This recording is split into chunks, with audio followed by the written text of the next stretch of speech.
21 hours, 57 minutes, Coordinated Universal Time.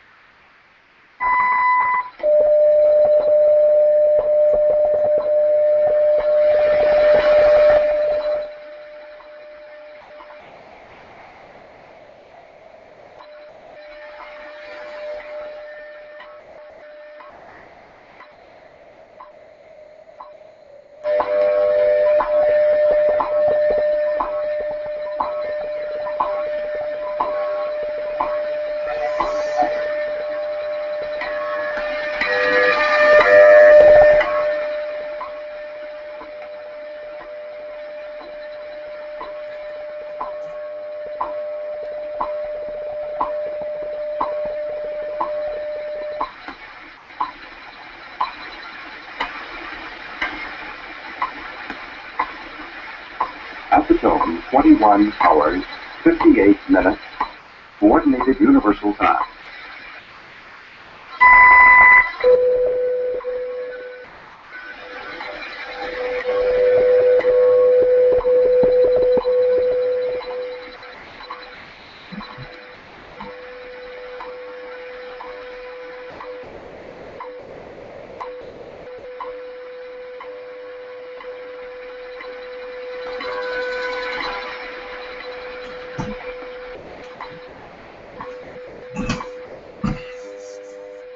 Hey, welcome everyone to this Google Hangout number 3 for Shortwave Radio in my new location. So things are going to start off in a few minutes. I'm just readjusting. We have the question section. If you want to write a question, you can also send a question or any comments, or just let us know that you're watching at officialshortwaveradio@gmail.com. That's officialshortwaveradio@gmail.com.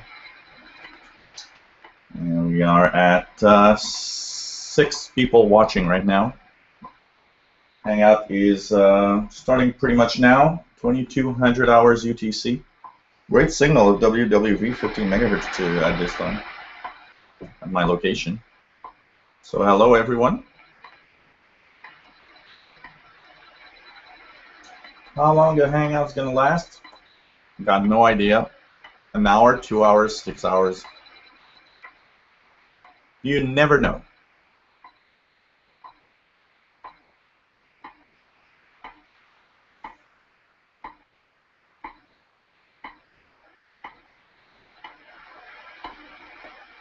At the tone, 22 hours, 0 minutes, Coordinated Universal Time. National Institute of Standards and Technology Time. This is radio station WWB, Fort Collins, Colorado, broadcasting on internationally allocated standard time frequencies of 2.5, 5, 10, 15, and 20 megahertz, providing time of day, standard time interval, and other related information. Inquiries regarding these transmissions may be directed to the National Institute of Standards and Technology. Radio station WWB, 2000 East County Road 58, Fort Collins, Colorado, 80524.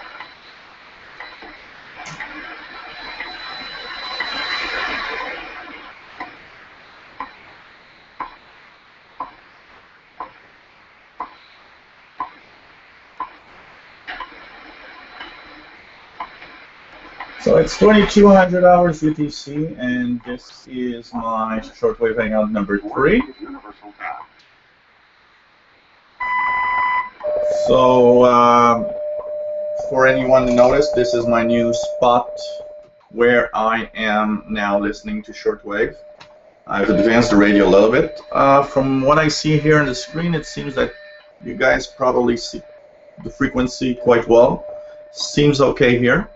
Although it's kind of reversed because of the Google Hangout, the way my screen looks.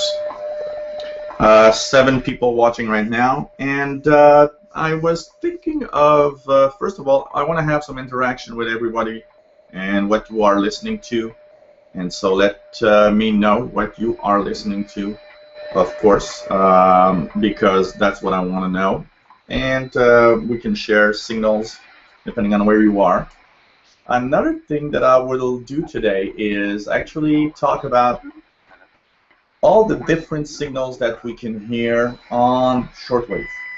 I know a lot of newbies are watching my channel, and one of the things that people don't actually know about is what exactly can we hear on shortwave.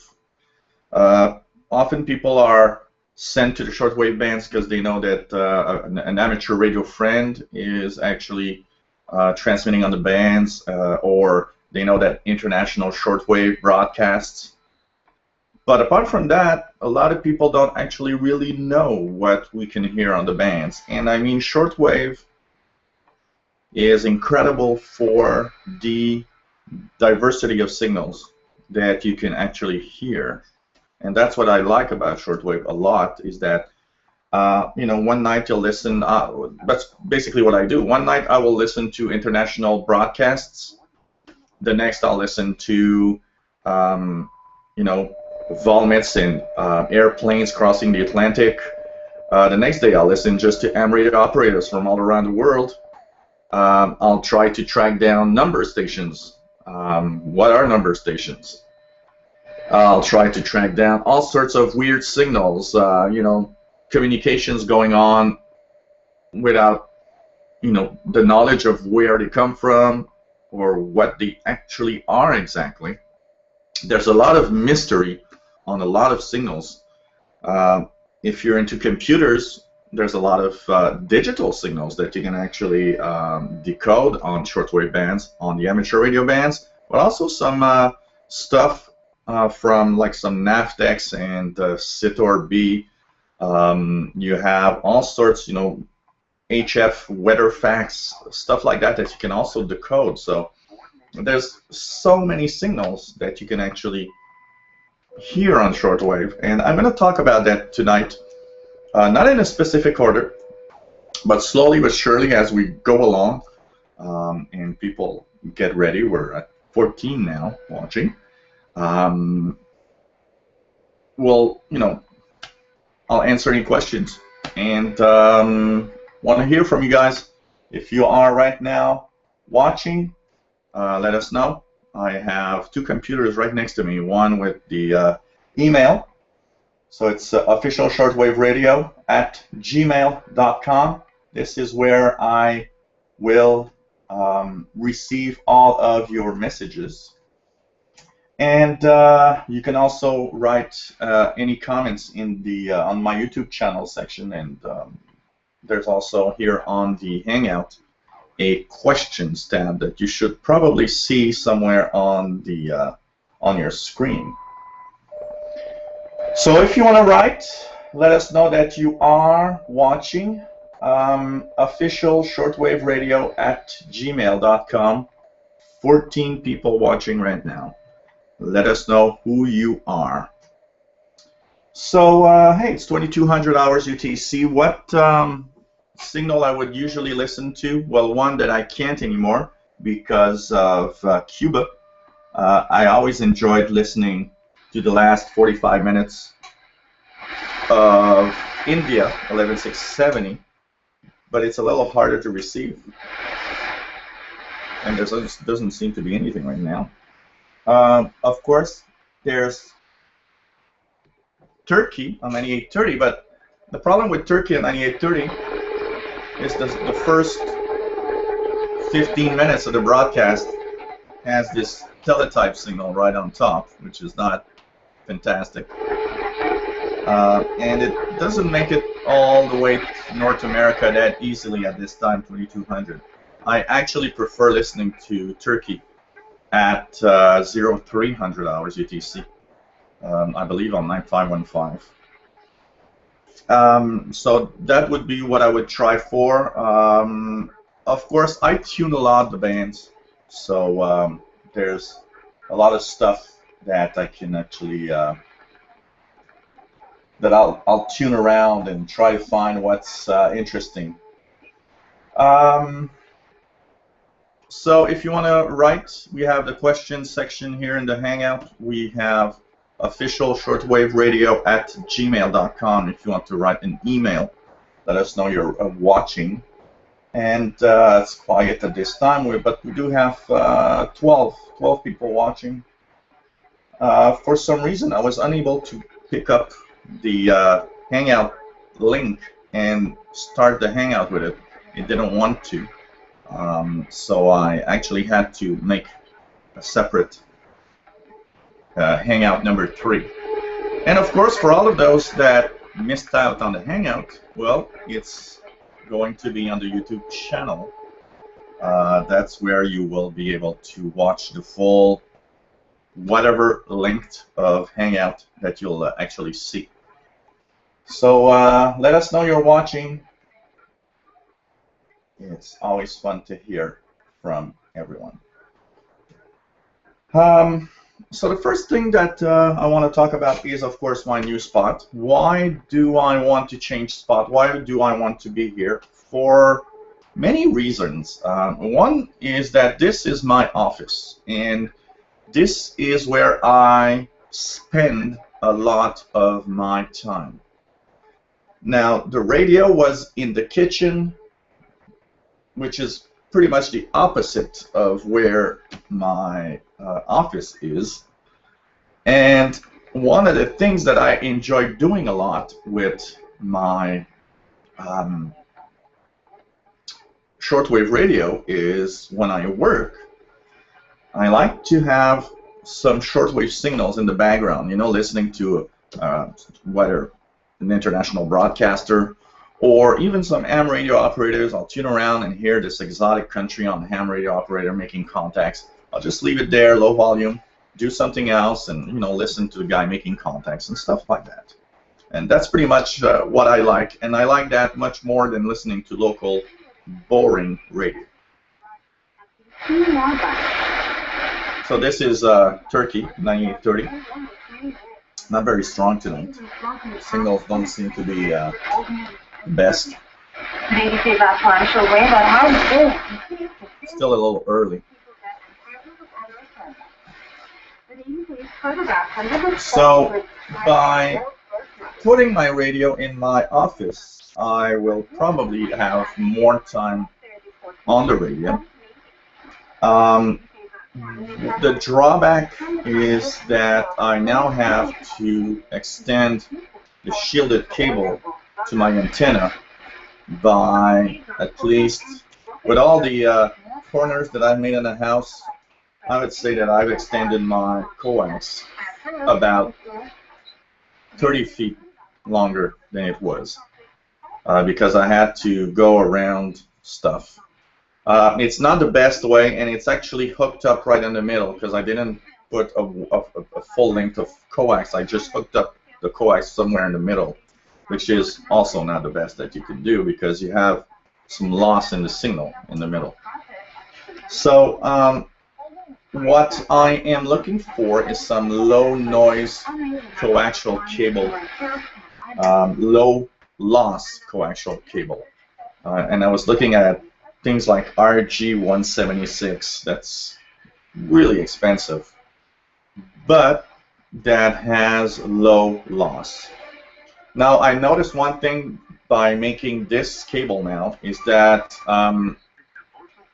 if I extend my coax, I know that from 0 to 30 megahertz the loss is not much on pretty much even cheap cables. So in the HF shortwave portion I can use a cheaper cable. It won't show much, but this radio goes to 2 gigahertz, and that portion is the most problematic for coax. I've noticed that coaxial cables are awful and they have lots of loss as you get higher in frequency. So I'll need some really expensive cable to do that. And actually I'll be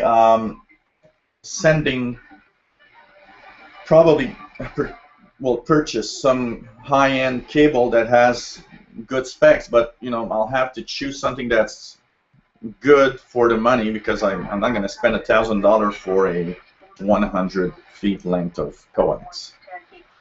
The second thing, right now the cable is crossing the house, and I actually gracefully taped it to the floor when we go in the living room, we have this really nice taped cable on the floor, which is not really something that is very beautiful, but it is there because it's the way to test it for now.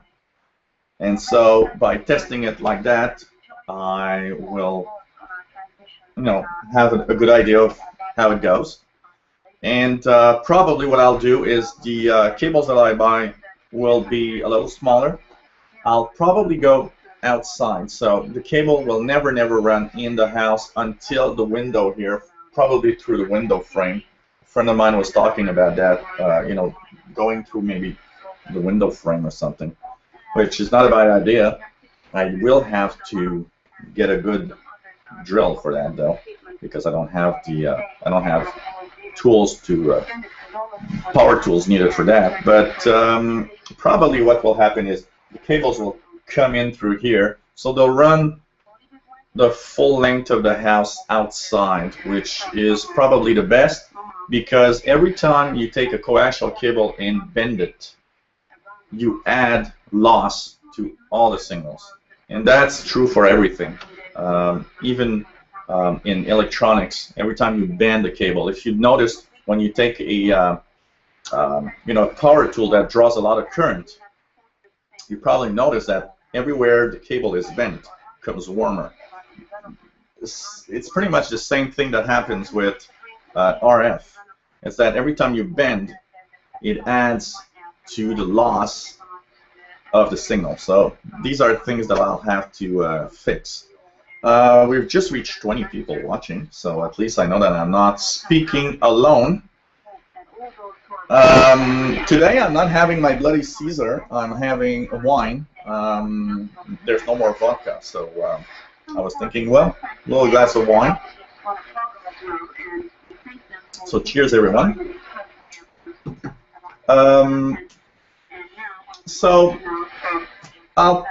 after a week, because now it's been a week that I'm in my office, I think I'm going to stay in my office. And I actually enjoy it, being here. I can work, I can do stuff. That's also something nice, because when you're in another room, even if you bring work in that room, for some reason it's not like working in your office. There's something wrong. So now I'll be able to work and listen, and that's going to be cool. Another thing, hey, the radio hobbyist, hi. Yes, I did get a haircut. Yep. Everybody tells me it's really nice like that. It was getting a little long, of course. Welcome, and thanks for sharing. And so the second thing I was thinking about for these video hangouts. Now I like the fact of the Google Hangout because it automatically saves to my YouTube channel. But I am thinking of trying out maybe something on Ustream. And what I'll do is put the link on my Google Plus page, and also make a little video saying, okay, I'm going to do this Ustream Hangout. And we'll try different stuff. I want to try, there's things I don't like about the Google Hangout, and things that don't work like I want to. So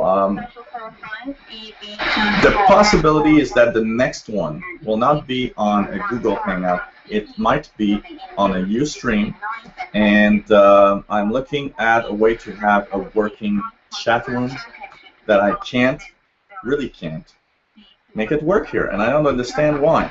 Chat's here, I've activated everything, and nothing shows up. So visibly there's a problem with the chat room.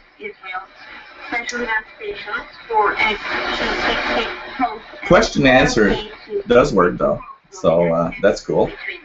We're at 22 people watching. Thanks you for being here. And so that's the other news. probably the next one I'll try Ustream. We'll try different stuff. What I want to do is try to get what's best for everyone, what might give the best picture.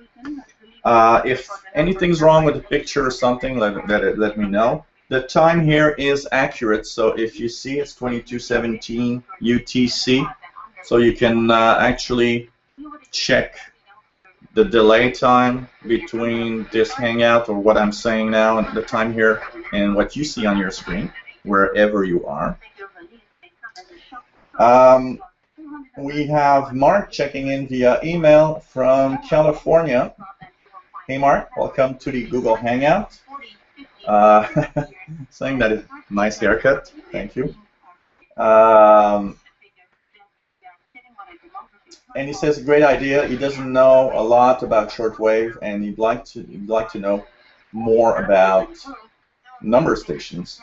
Okay, well that's a good start, and maybe we can start with that first subject. If there's any signals, anyone hearing something particular, want to share it? Why not share it with us? I think this is going to be nice if you can share all of these all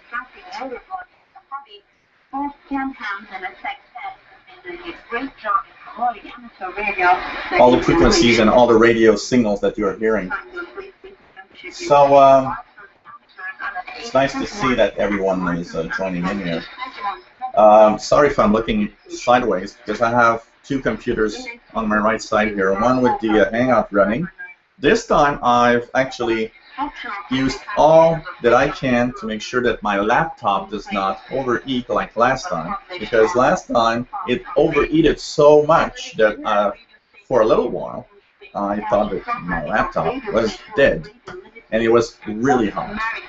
And now it's really being cooled off well. I can even see that it's, yeah, warm, but it's not, you know, going crazy. Anyone that wants to share, don't forget, you have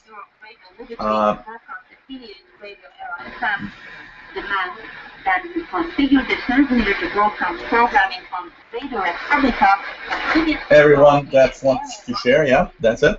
You have the questions on the Google Hangout. You have official shortwave radio at gmail.com, official shortwave radio, all in one word, at gmail.com.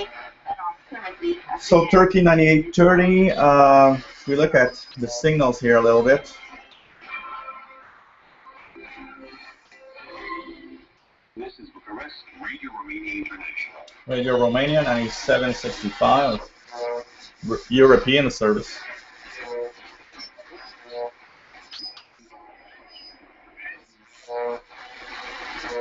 Let's go and check. 11 megahertz a little bit. And the first subject, 11670, not very strong, but that's all India Radio English. They're ending their English in about 25 minutes, 22:45. Usually comes in a little better in the winter.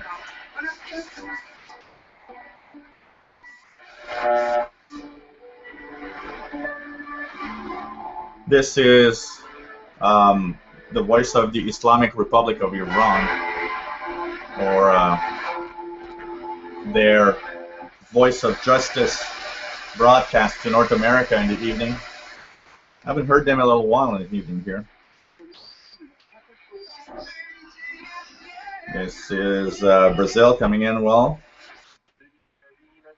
That's Saudi Arabia. Their Quran for I don't know how many hours a day is always coming in well. Radio Marti.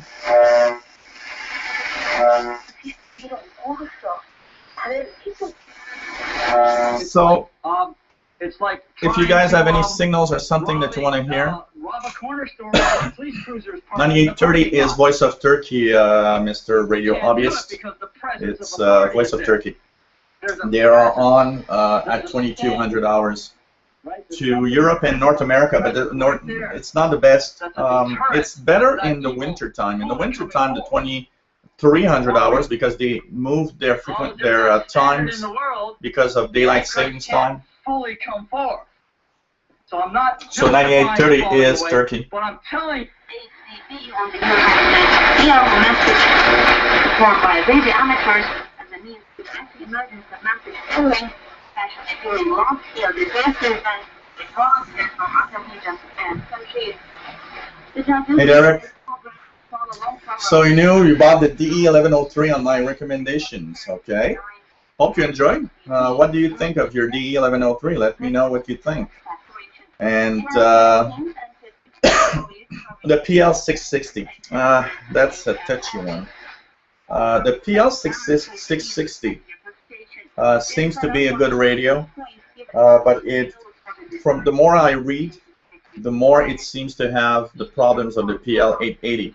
You need to make sure that the PL660 that you buy is a later model. You need to have the most recent revision of the circuit. People that have the good revision seem to say that the PL660 is very, very good. So just make sure you have the latest revision, especially if you buy it off eBay, because that's the thing. When you buy it off eBay, you do have the problem of returning a broken radio, actually, and that's not really cool. So just be careful. But if you get a good one, it's apparently one of the great radios. And for the price, I think you'll have something nice. Let me know what you think of your Degen DE1103. I almost purchased the PL660 about a month ago. And finally, a little more than a month and a half. And what happened is I bought a SDR receiver on eBay instead that I still don't have. And that's a little story I'm going to share with you now. Before we go into number stations that our friend Mark in California wants to know what they are, where we can hear them, what times, frequencies. That's coming up right after the SDR story.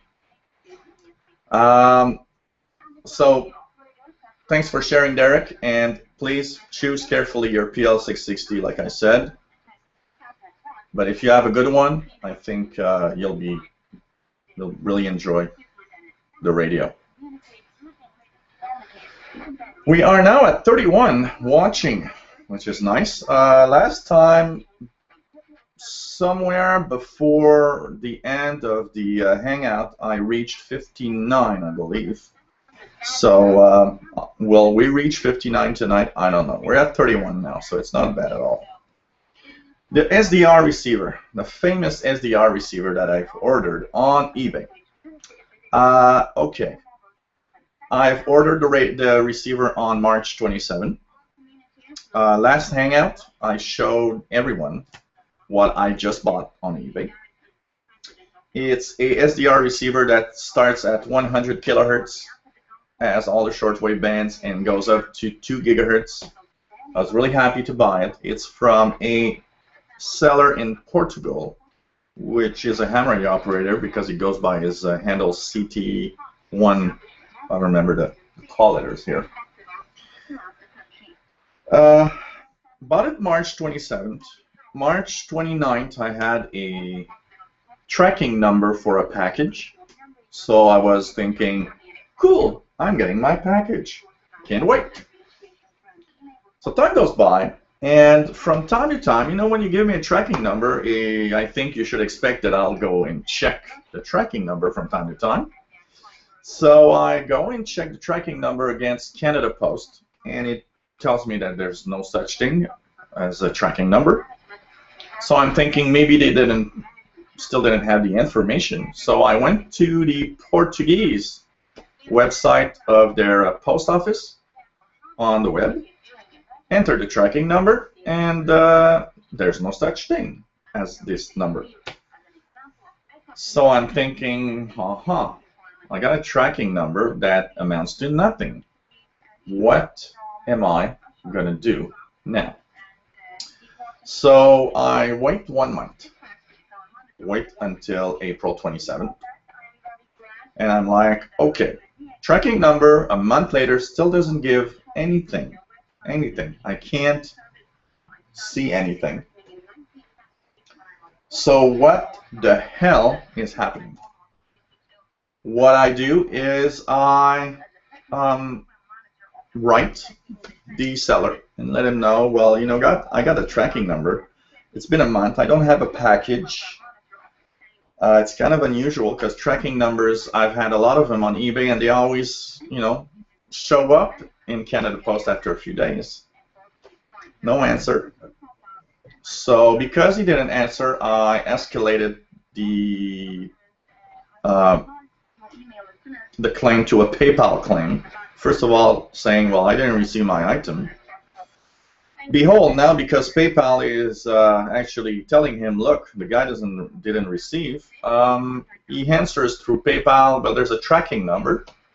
I sent the reply back to PayPal saying, yeah, but the tracking number doesn't give nothing. If you go on anywhere, it doesn't show up. The day after, I escalated to I wanted my money back. I escalated the claim to I want my money back. Next day, the tracking number shows up and tells me there's a package that's been sent. Package was sent May the 12th. So we are May 17th. So I hopefully think that I should receive an SDR receiver. From what I see, I don't know what happened to this guy, but he had, when I bought my SDR, he had 100% score on his eBay page. And he had like 300 and something. The problem is the last month, including my negative that I give him, he's now at 10 negatives. And everybody's saying, well, you know, it's been a month and a half, it's been 2 months, still don't have my SDR. Now, I can understand that the guy maybe is back order because he didn't expect so many people wanting to buy as the SDR receiver. But you know what? There's something called communication. Talk to me. You know, I mean, just tell me, look, I'm really sorry, I'm back order. I didn't expect to have so many orders. I'll send you it, but it might take up to 2 months. You know what? I'm probably the guy that's the easiest going man in the world for that. If you tell me, look, I'm really sorry, but you'll have it in 2 months. Well, I'll have it in 2 months. I don't care as long as I get it. You know what? The SDR is more important for me than the money. I don't want to have my money back. I want to have the SDR. So if I receive it, I'm going to be happy, but I'm pissed off at the way the guy can't talk to the eBay buyers. And now that's going to really damage his reputation now, because he just, you know, the last 10 comments are bad, they're negatives. You know what? If I would buy it now and see the negatives and say, wow, and nobody received it after 2 months, well, I won't buy an SDR. I won't buy anything from him. So I think the guy, well, something went wrong, that's for sure. So if you want to reach us on the Google Hangout page, there's a questions and answer. Why not ask a little question? On the YouTube channel, you can send comments and you know, just write any little comment. Let us know. 73, Alfonso Salvador from Valencia, Spain. Nice to see you. You can write an email at officialshortwaveradio@gmail.com. Officialshortwaveradio@gmail.com. A little word of notice here as we get later in the evening, and it's now 8:22:30. Notice how actually Turkey is much stronger.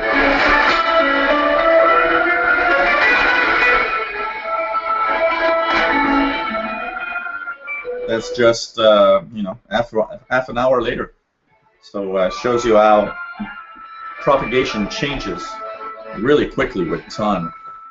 If you got any questions, any comments, let us know you are here. I want to see you guys. I want to hear from you. We are at 34. So Mark in California, via email.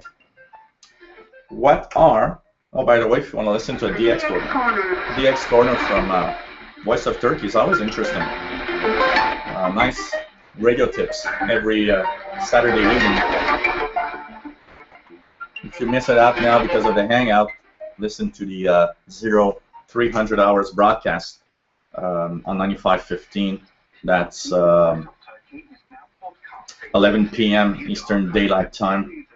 And signal's actually going to be better than this probably. In the West Coast, probably don't receive Turkey right now.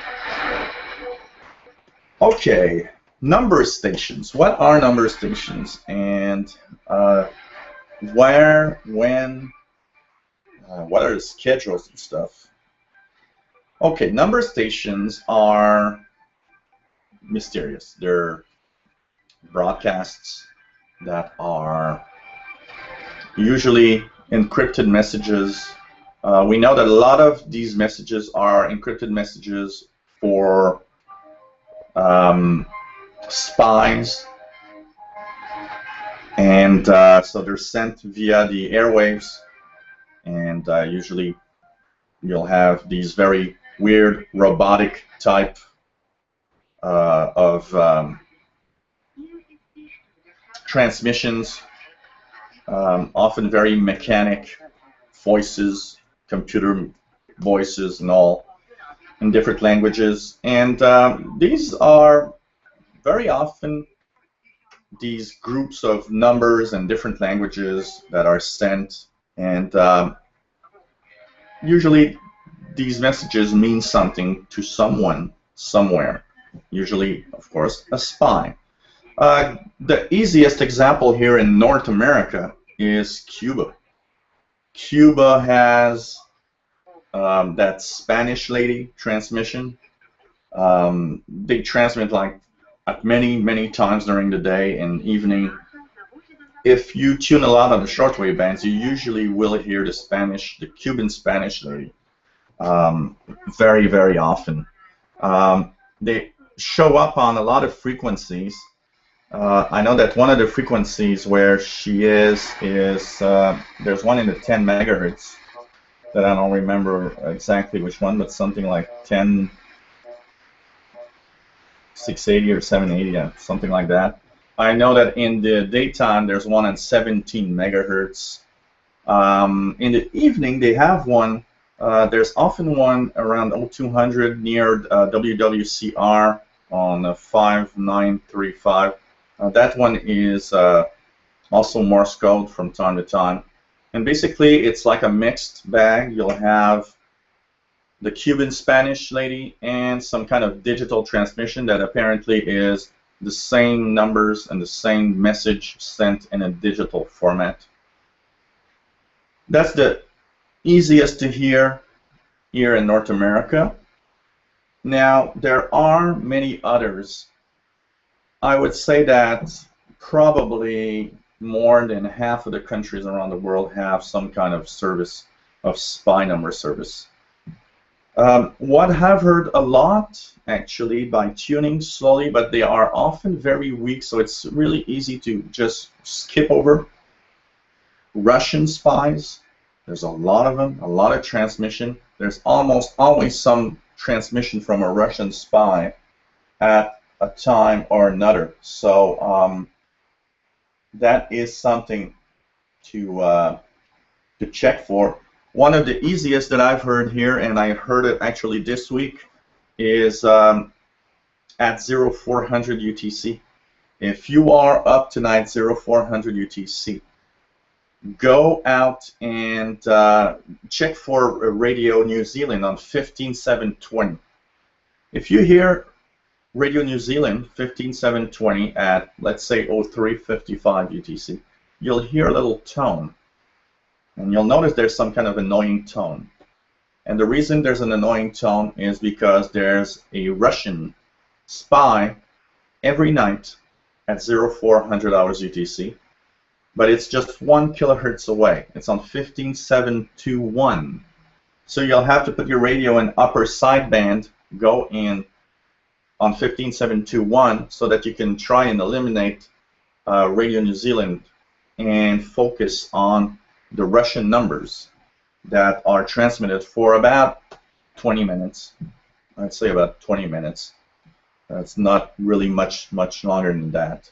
So are there any schedules or times? Well, if you go on Google and you type numbers and oddities, remember that, numbers and oddities. I'll type it right here now. Numbers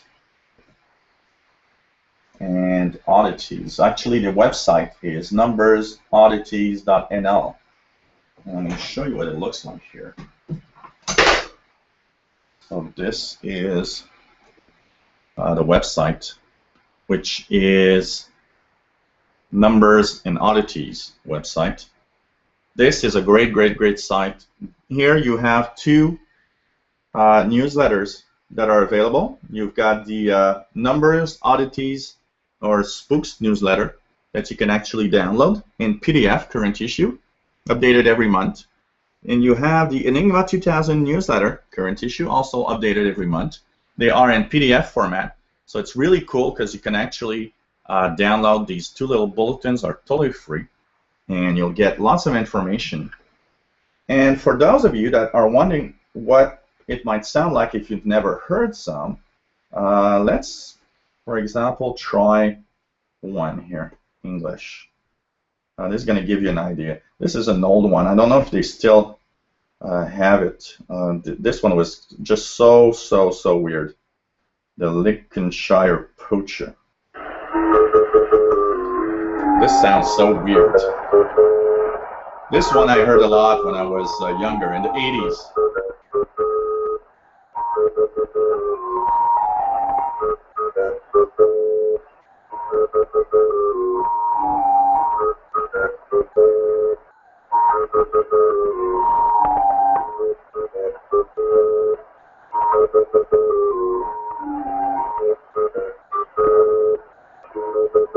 So this always started. It was like an interval signal, actually.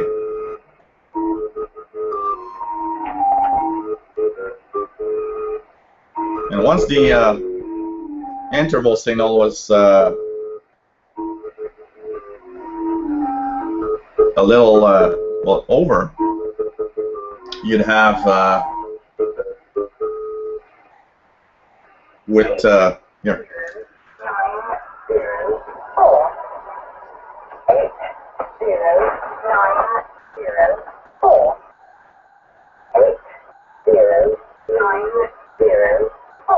So it gives you an idea of the type of transmissions that you actually get.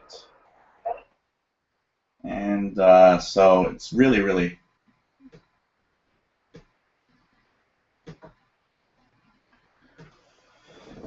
just sent you an email with video of this hangout. Okay, thank you, Radio Obvious. I'll be checking that. And if there's anything wrong, something that it's not working well, let us know. I want to really check that. So, okay. So go to the Numbers and Oddities page. I think this is one of the, the email is official shortwave radio. So official shortwave radio @gmail.com. So Numbers and Oddities, I think, is the best place. The bulletins are full of logs of all sorts of number stations, and they're different countries from all different countries around the world. So there you'll get pretty much a good idea of where everything comes from, and where you'll hear all of those. So hopefully you'll enjoy that. So number stations are not as, I would say there's not as many stations as there was before. Number stations in the 80s, in the Cold War times, man, there were a lot of them. I would hear them all over the place, including that Lincolnshire Poacher that's called, with that little tune here. So it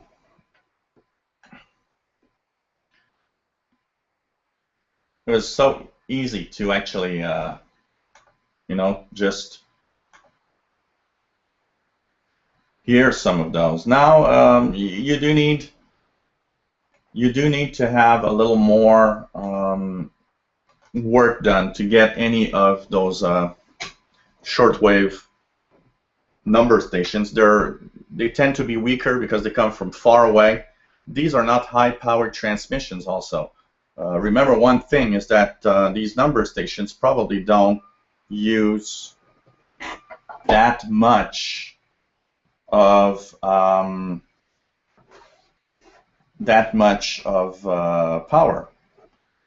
They won't send, these transmissions out with 500 kilowatts. That's for sure. Somebody was telling me the other day, why do they use shortwave and not the internet? Which is a good question, actually, because when you think about it, why would you be using shortwave radio for that? The main reason why you can use shortwave for that is because it's very easy for anyone to pick up a shortwave receiver, a cheap shortwave radio, and hear the station.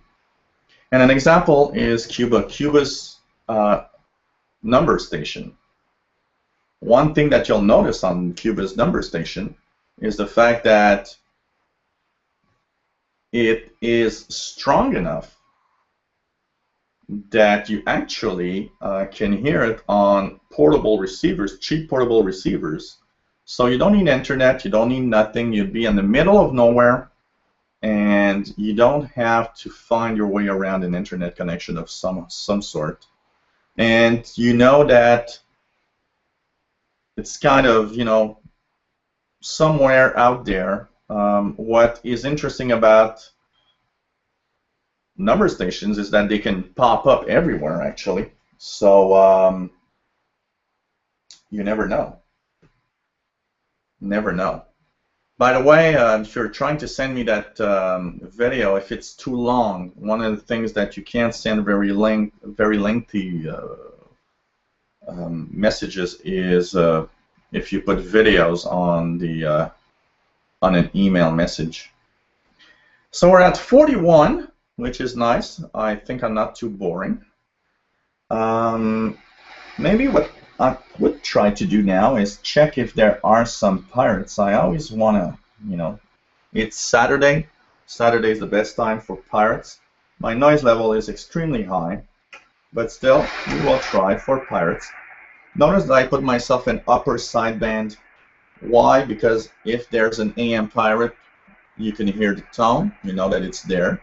And if it's not a AM pirate, well, I'm already pretty much in the good upper sideband mode for pirates on that frequency band.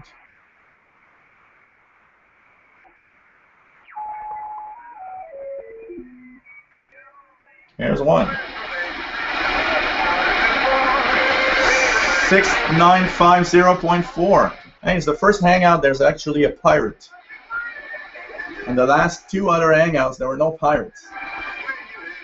So 6950.4. with some old-time music. You guys try it out. Let me know if you hear the pirate. I'd like to know.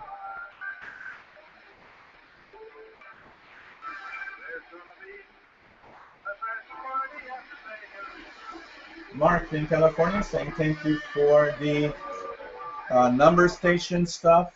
Was very, very nice, very easy, and he's now on the website of Numbers and Oddities, and he's downloaded the PDFs, looking at that. One last thing maybe I would say about number stations.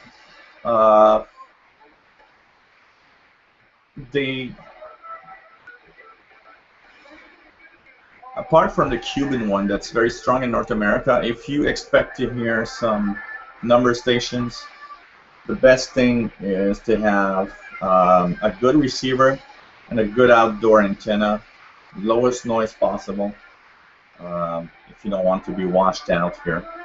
So that's something that you might check out.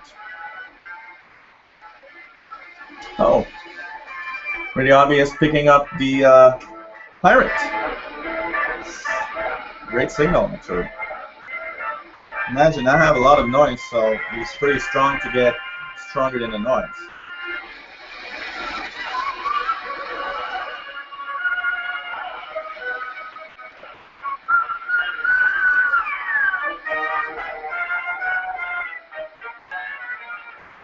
In a town beaten by a stream so clear and blue, the boys would set the stick and drink when they should have been in school.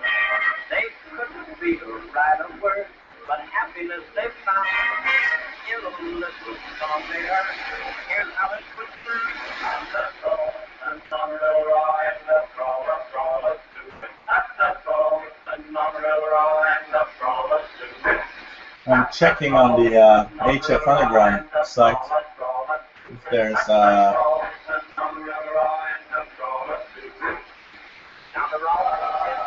ID for this station.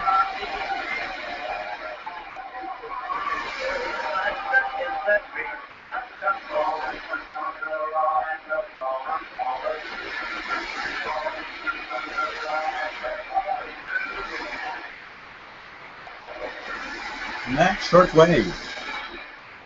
I've actually posted a video, I think it's last week, of Mac Shortwave Pirate, and he's back this week. I thought it would be him because I've actually I remember this was the kind of format of music that he was playing.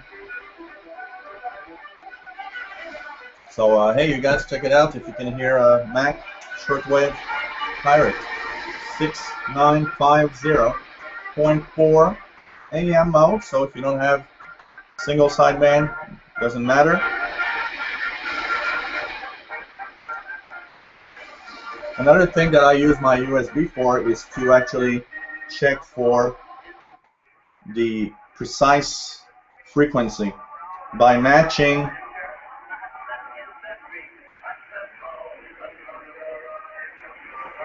the tone of the music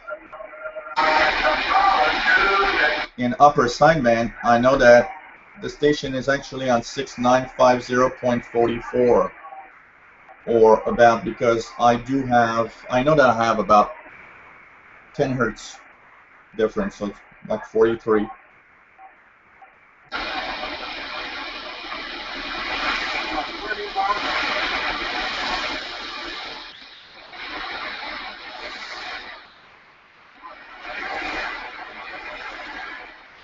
So really nice to have a pirate on as we're having our Shortwave Hangout tonight.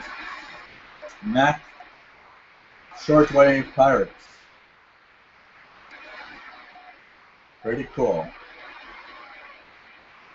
Anyone that wants to sign in, official Shortwave Radio at gmail.com.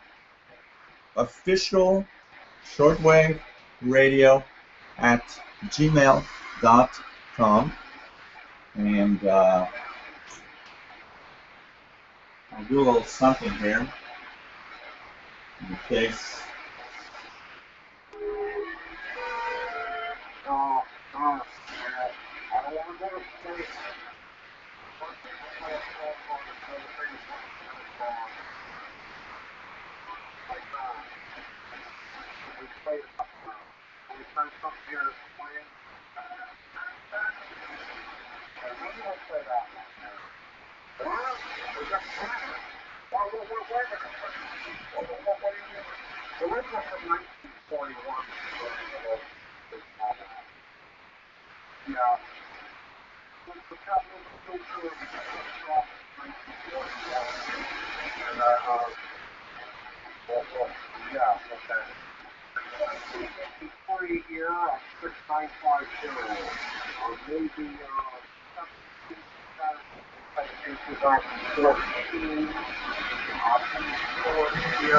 In case you didn't catch the email, for those that don't know, it is official shortwave radio at gmail.com. You just write at this address.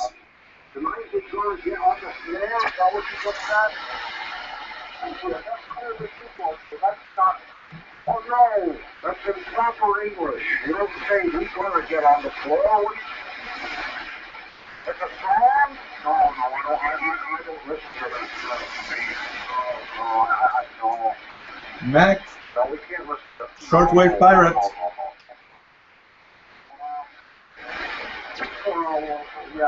Very entertaining, by the way. Last week when I was listening, I found this program very entertaining.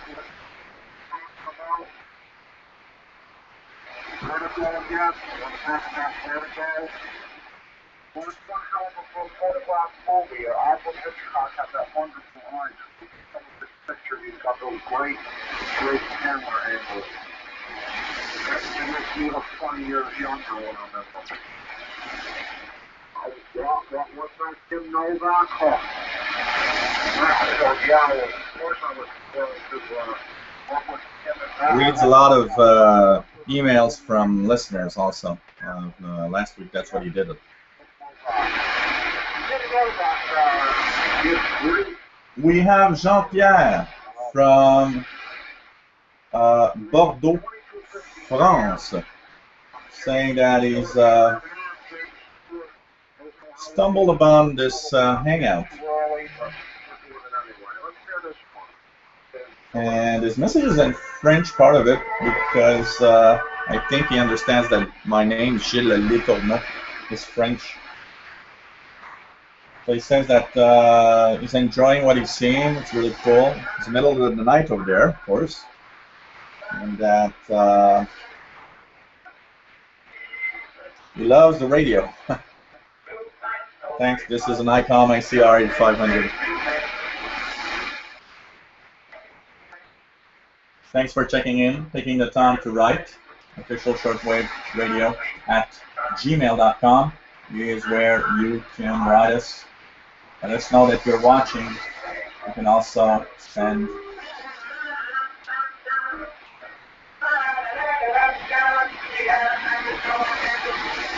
questions on the questions page of the Google Plus. So Saturday night is always pirate night, very often pirate night, and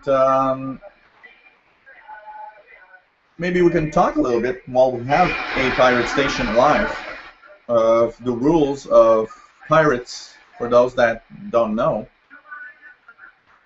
What are pirates? They're basically people like you and me that decide they want to bypass the rules. We can say it like that. They aren't always amateur radio operators, but I suspect that there are some radio amateur operators. But there's a lot of them that are not amateur radio operators. Why do you want to do a pirate station? Well, you know, it's the idea that you're getting on the airwaves, doing a program that you like, that you want, giving something else than a lot of them will tell you that what's standard radio is boring and that we need more choice, and pirate radio is there for that. There's more choice. There's also a little bit of I would say kind of a way of thinking that goes with it, that says that why do the airwaves why are the airwaves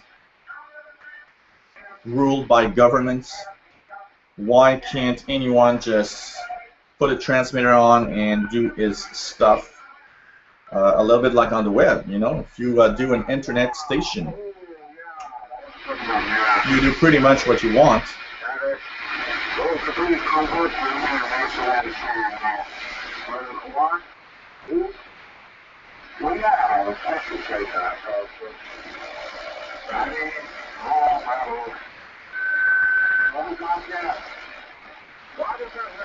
And so, you know, these people think that the airwaves should be open to everyone,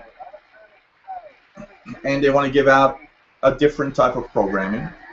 And, you know, they enjoy radio, and they enjoy knowing, especially on shortwave, knowing that other people are actually receiving their station. Our stations, are people arrested? Pirates? Yes, they're regular.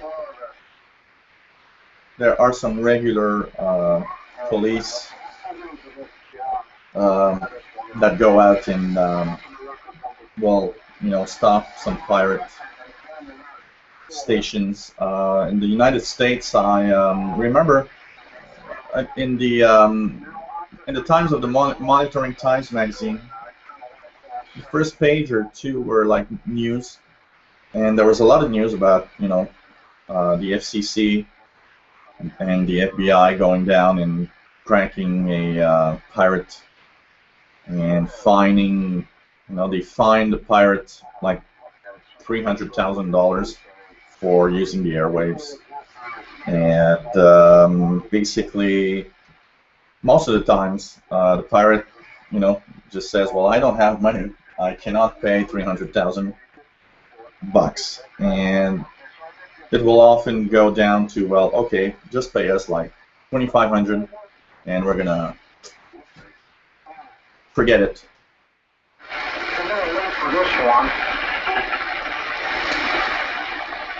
Raptor 22 Stealth. Pirate here, 6285 width in between my PC's charger 2RM. It is in there. Silver's my new COM Radio CR1, which apart from a tuning knob that's starting to fail, nothing annoying at the moment, and other little issues, works very well. 73 from Barcelona. Hey, welcome to the Hangout from Barcelona. It's nice to see you. And yeah, European Pirate. I don't think here I can hear that 6285. But if anyone out there, when I look here, there's absolutely nothing here. Yeah, but if you're in Europe watching right now, we have a Pirate on 6285 kilohertz. So why not try it? That is one thing that is different from North America and Europe. Pirate frequencies. The pirate frequencies for North America are usually, and I mean this is usually, just think of pirates, they can show up anywhere, but general rule, from 6850 to 7000 kilohertz. Tune somewhere there. And on a Saturday evening, Sunday evening, I'd say you'd have an 80% chance of hearing a pirate at one time or another in the evening. And in Europe, as our Raptor 22 Stealth friend here from Barcelona is saying in Europe, pirates tend to be between 6,200 and 6,400 kilohertz. That's the European pirate band. But you know what? If you have a very quiet environment, you're in the east coast of North America, one thing you should try, you should go to 62 to 6,400. There are chances that you might hear some European pirates. I've seen logs of Euro pirates in North America, but it is difficult. They are usually very weak. Most pirates are below 1,000 watts when they transmit. There are a few that are a lot more than that. 45 people watching right now, which is nice. 45 people watching right now. Our record is of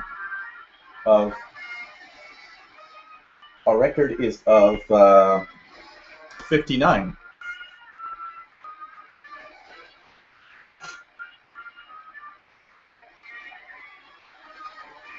So Mr. Raptor saying that like a lot to listen to Pirate Station Mustang Radio yesterday at about 08 UTC.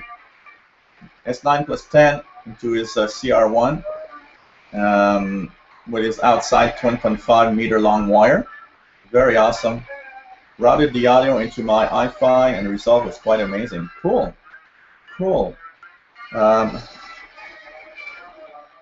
I'm very curious about that that receiver that you have, the CR1. Would really like to see one in action, actually. We should do a hangout and show us your CR1. I'd be the first one to be there and watch you live with that radio. Really. I seem to be happy with it. Looks nice. It does look nice.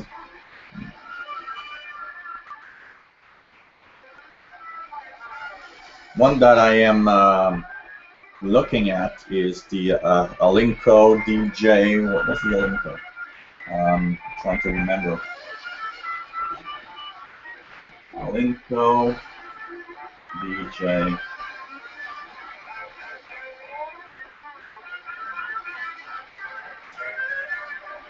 Trying to remember what's the radio. Alinco's and page.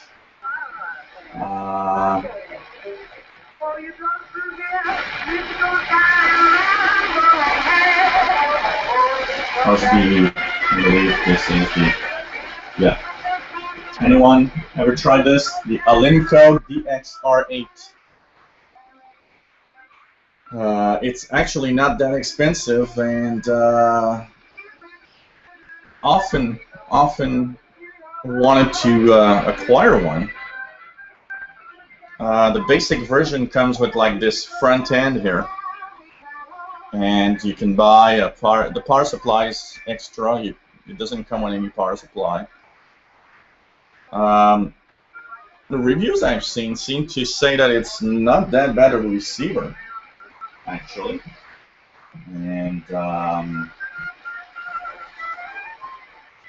if I look at Radio World in Toronto here, I'm just curious. Alinco, base. There it goes. The DXR8T is $495 Canadian in Toronto. I'm really interested into this one. I was really thinking that I would buy one. The only thing that everybody's saying about this radio is the fact that the keys are very small and that the tuning key, the tuning dial, is actually kind of cluttered and you might actually press on a button because everything's just jammed. So but I would like to have a Linko. Now it doesn't come with any power supply, so anyone that wants to buy one, the reviews that I've seen on that Alinco radio are quite good. Most of what I've seen seem to say that the radio is actually a great performer. It's just a form factor that's kind of awkward because it's so small. So, that's interesting. So, Max Shortwave Pirate still on 6950.4 if you haven't tried out. It's the first hangout that I do that there's actually a pirate.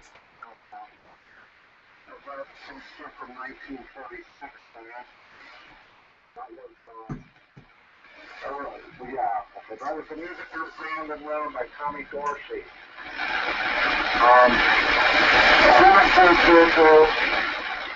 Who was the cook? The chick singing with them? I forgot. I'd have to go look for her. You want me to look it up? Okay, I'll look it up.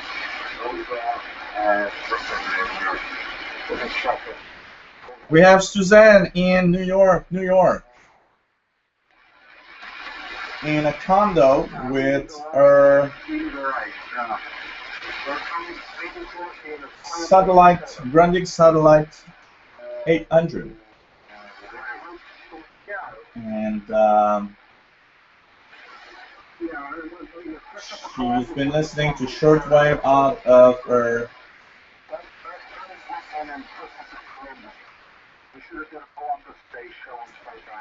with a little piece of wire hanging from her window for many years. And she says that she's got mixed results because it's not always easy, there's a lot of noise. That's the biggest problem in apartments. And you know what, even if you have your own house, I was talking with Faslow, which is one of the guys that actually comments on the videos. He's a friend of mine, and he's not very far, you know, maybe by car is 20 minutes from here. And he has his home, and in the backyard he's got his wire antenna, which to the latest news that I have is the close hanger line. And even though MEC Shortwave Radio, if you want to write him, MAC Shortwave Radio at gmail.com. Let him know that you're found him in a hangout. So even if, you know, the neighbors are a little farther away, it's not like here. I'm in an apartment building. We got 6 apartments, so noise tend to be higher because there's more people here. Actually, you know what? He's got a lot of noise, like I have a lot of noise, and I'm really going crazy about that here. As we are going into summer, I'm really looking at solutions to lower my noise level here in the area where I live, because I mean, I still am better than probably a lot of people, you know, because I at least have an outdoor wire. But I mean, look, you know, just for an experiment, here's what we're gonna do. This is on my outdoor wire. I will, if you guys let me just for a second, I'm going to take one of my portable receivers.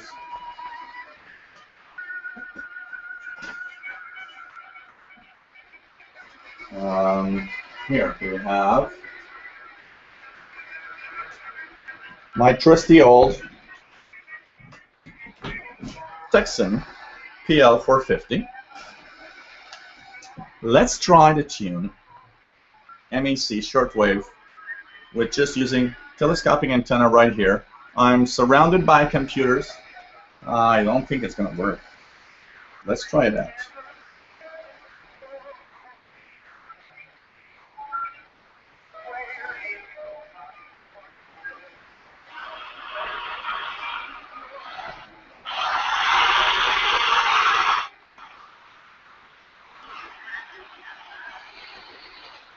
So if you see here,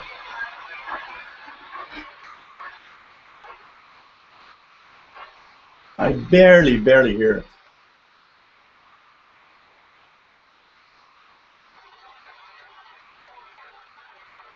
I just barely hear it in the background of the noise here. So you see that having a receiver with an outdoor antenna is a must. Because you don't receive anything if you're not at least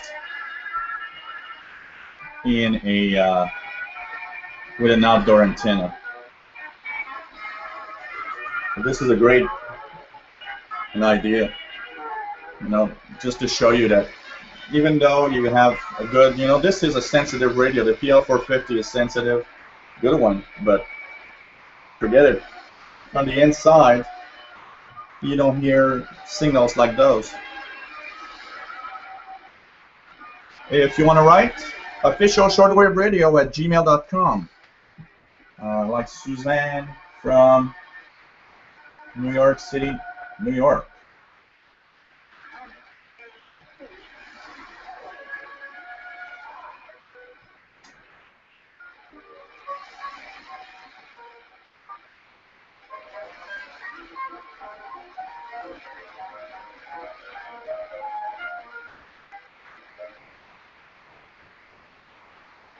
Derek with a great question. A great question for all of those. You know, I am always, it's easy to forget that that's such a good question, because when you have a big receiver like this and you have separate USB and LSB, you know what? You just don't think about the fact that when you have a portable receiver, you have to understand how to tune upper and lower sideband signals, and you're not really sure if it's in upper or lower, so you kind of go around because there's nothing that's called upper or lower in a receiver. And actually Derek is telling me that he loves the radio I recommended for him, which is, I'm going to pick it up here, why not? And here we go. So Derek bought the Degen DE1103, which is this, which is a very nice receiver, by the way. If you're looking for something that has single sideband capabilities and that's a great overall performer, that's a great one. The DE1103 tunes single sideband with this little rocking button here. And you gotta understand that it's kind of difficult to, you know, understand upper and lower sideband with it. But you gotta remember that, in usual, when you're tuning an upper sideband signal, you'll notice that you're always in the same direction. So remember which direction you were on the lower sideband and an upper sideband signal. That's the first thing. Tips on knowing when a signal is in upper or lower sideband. Think about it as the type of signal you're listening to. A signal from an amateur radio band. If you are below 14 megahertz, in the amateur radio bands, it's lower sideband. The only exception to the rule is the new 5 megahertz band that has upper sideband, but 1.8, 3.5 megahertz, 7 megahertz, that's lower sideband in amateur radio. 14 and up in the amateur radio is upper sideband. That's the first thing you should know. Utility signals, listening to volnets, weather stations, listening to all sorts of you know, airplanes, boats, whatever you get usually on the shortwave bands that are utilities from maritime are upper sideband. Almost everything's an upper sideband. the only exception to the rule is the out-of-band weird transmissions, unknown transmissions, like I hear from time to time, and I post videos of people talking and you don't know what it is exactly. Those usually are almost all the time in lower sideband for some reason. But just, you know, general rule, think of everything above 14 megahertz always in upper sideband. Below 14 megahertz in the amateur radio bands, it's a lower sideband. But the maritime stations, volnets, weather, all of that stuff is an upper sideband. You try to decode digital stuff with a radio. Usually you want it to be in upper sideband. If you put it in lower sideband, it inverts the signals. So you have to invert in your computer for the digital stuff. So hope it helps, Derek. And tuning single sideband on these receivers is always a challenge, actually. So you gotta, you know, play around. Let's try something here. I'm just gonna check if I can receive a signal.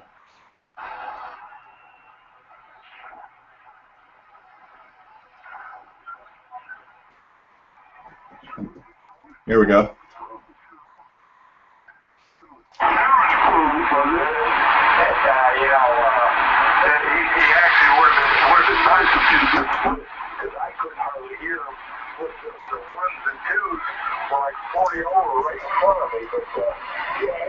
So you see that to tune in, I'm moving in up on the radio, and this is an amateur station on 14 megahertz being heard with the telescopic antenna. Yeah, I tried to call you a while ago just in case you were not in the shack to let you know he was on 17 liters. So, you know, it's tricky. You see here that I have a lot of experience because I've tuned this quite fast.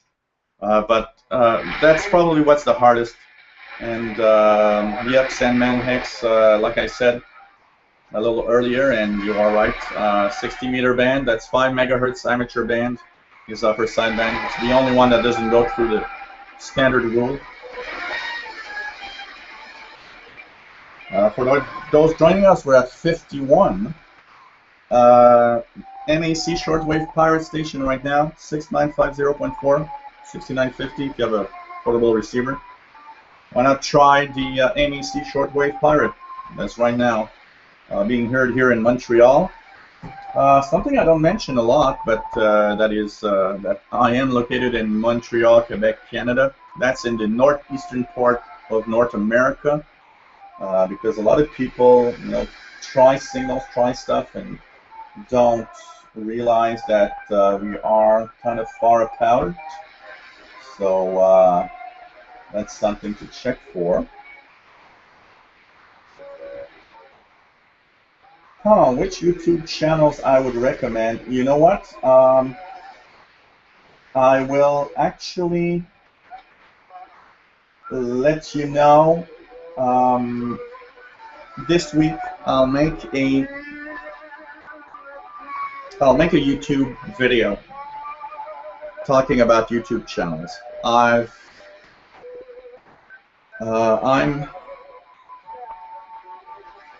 Of course, I've subscribed to a lot of radio channels. There's a lot of radio channels on YouTube.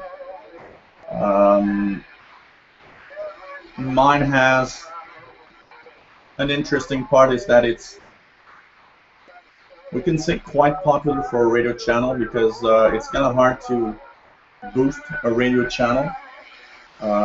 My official shortwave channel gets more than 1,000 views a day. I think that's actually quite nice for a radio channel. It's very niche, very particular for a channel. So I won't say anything because I don't want to give high notes to a YouTube channel more than another tonight. But you read my mind, because it's something that I want to actually do, is actually have a video talking about some interesting YouTube channels out there. There's a wide diversity of channels, and a lot of them, I would say that probably 70% of the channels I've seen are only put the camera, just tune something, and put the description. I do some videos like that, but I do add stuff. People like the way that I tune the band, and comment on what we can hear, the singles we hear. So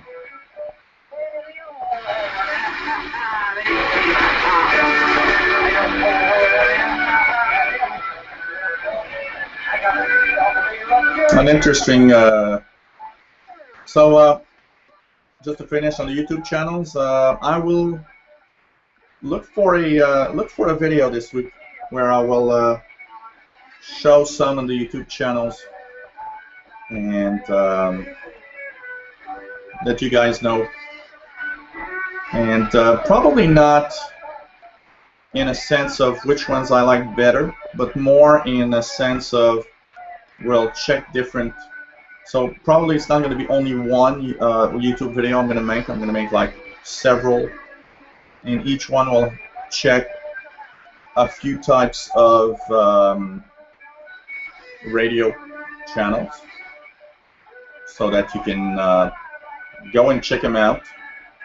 And I try to subscribe to a lot of radio channels with my channel, so that you guys know of the channels that I've subscribed that are mostly radio. There are some interesting channels that I don't subscribe to, because it's a mixed bag, and I really want only a radio channel if I subscribe. I want you to post only radio stuff. I don't want to subscribe to a channel that has very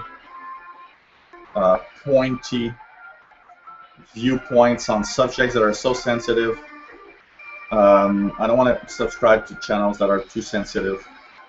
I think you have your right to say what you think, and that is probably the most important right for everyone. But I don't want my channel to link to something that's delicate. We'll put it like that.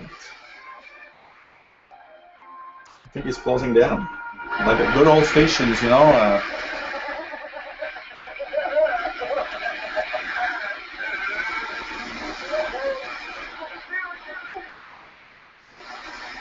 And he's on the air, so we just had the end at 23:25 UT of MEC Shortwave Pirate.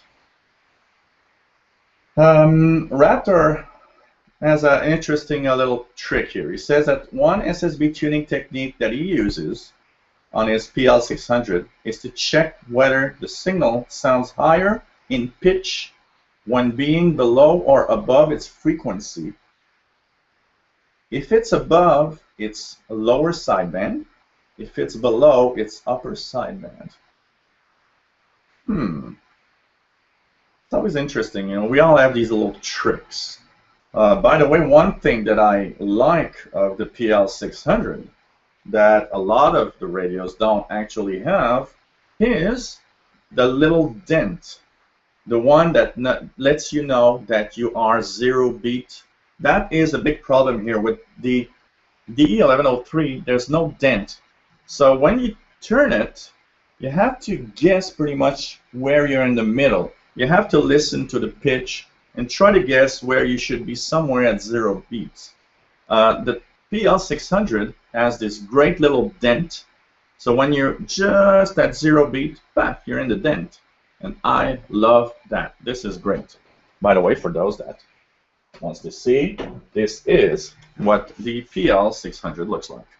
So this is a PL600, Texan PL600. It's a great receiver. The only bad thing I have about this receiver, sound quality below average. If this radio had sound quality that was incredible, it'd be my favorite radio. I know that on the internet there are some sites that actually have a some kind of tweak that you go and change the value of a resistor or something inside, and it changes the pitch. I haven't done it yet, and I should actually, but I'm a little lazy on some stuff. So so here's the PL600. The actual button for the SSB tuning is here, and I can feel right here in the middle smack that there's a dent. You know that you're at 0 beat thanks to that. That should be on every single sideband portable. It really helps in tuning signals actually. So that's the other thing that I like about being in my office and having, for example, now the Hangout, is that actually all my radios are here. So if somebody's talking about a radio, I can actually take out one of my radio receivers and show you, if I own it, to show everyone what it is, what it looks like. So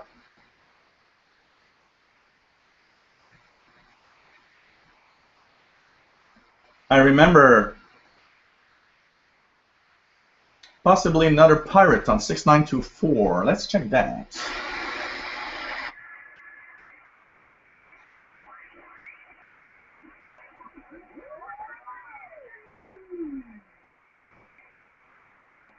Yeah, definitely. 6924.4. There's nothing wrong with shaving your head and looking like a cue ball. But you don't. Another pirate. I do like it. 6924.4. Go and get it while it's hot. Hey, Jada Dickens. What's my name? Gilles. It's a French name.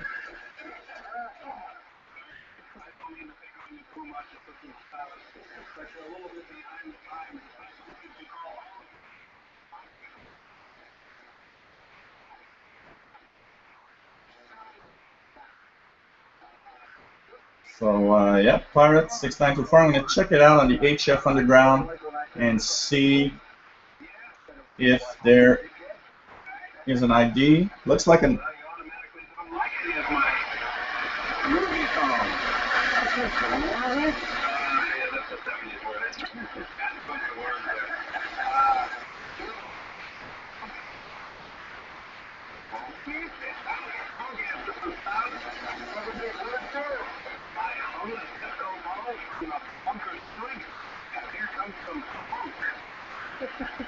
It sounds very retro. It's actually a brand new song that's coming to you from here we go again.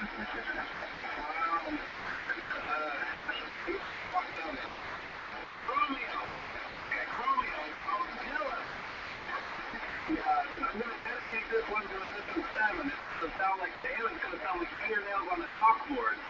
But I hope you'll like it. Radio Free Whatever. This one is an old one that I've heard actually. Radio Free Whatever 6924.4 with the two guys that try to be funny and some pop music and stuff. So Radio Free Whatever on 6924.4, and that's what I like about Pirates. Anything goes. Radio Free Whatever, yeah, whatever. One of the best Pirates, actually the catchphrase for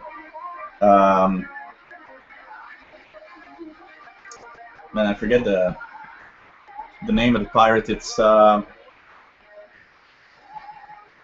man, forgot the name of the pirate, but it's gonna come back, and I'm gonna tell you.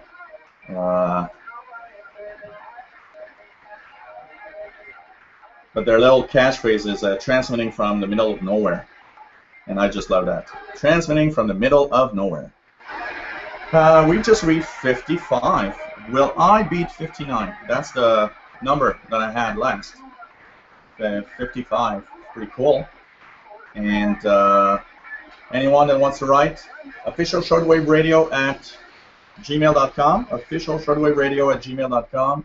You can write in the Hangout. There's a question page. Write any questions. Write on my YouTube channel. And post any comments. I see everything from pretty much everywhere now with all the computers I have plugged in. Anyone just joining, if you have your shortwave radio on, check it out. Radio free whatever, pirate on 6924.4, transmitting right now. Active night in the pirates. Maybe because I don't know if it's in the United States it is. Here in Canada, we have a 3-day weekend, except for me because I work Monday. But it's a holiday here in Canada on Monday. So usually pirates tend to be more active in holidays. I don't know if in the United States you have an holiday. I know that sometimes holidays are matched together, different types of holidays, but on the same weekend. But I'm not sure that in the United States you have an holiday this weekend. So we're at 55 watching right now, and this is Shortwave Hangout number 3, and we are in Montreal, Quebec, Canada. Northeastern part of North America, and we are going on now. Our hangout has been going on for an hour and a half now. We started at 2200 hours UTC. If you've missed part of it, one of the things that we talked about was number stations. We have lots of pirate activity. We talked about pirates. We'll have more info on what we can hear on shortwave. Share your logs. It's a great spot, a great place for that. Send me your emails at officialshortwaveradio@gmail.com.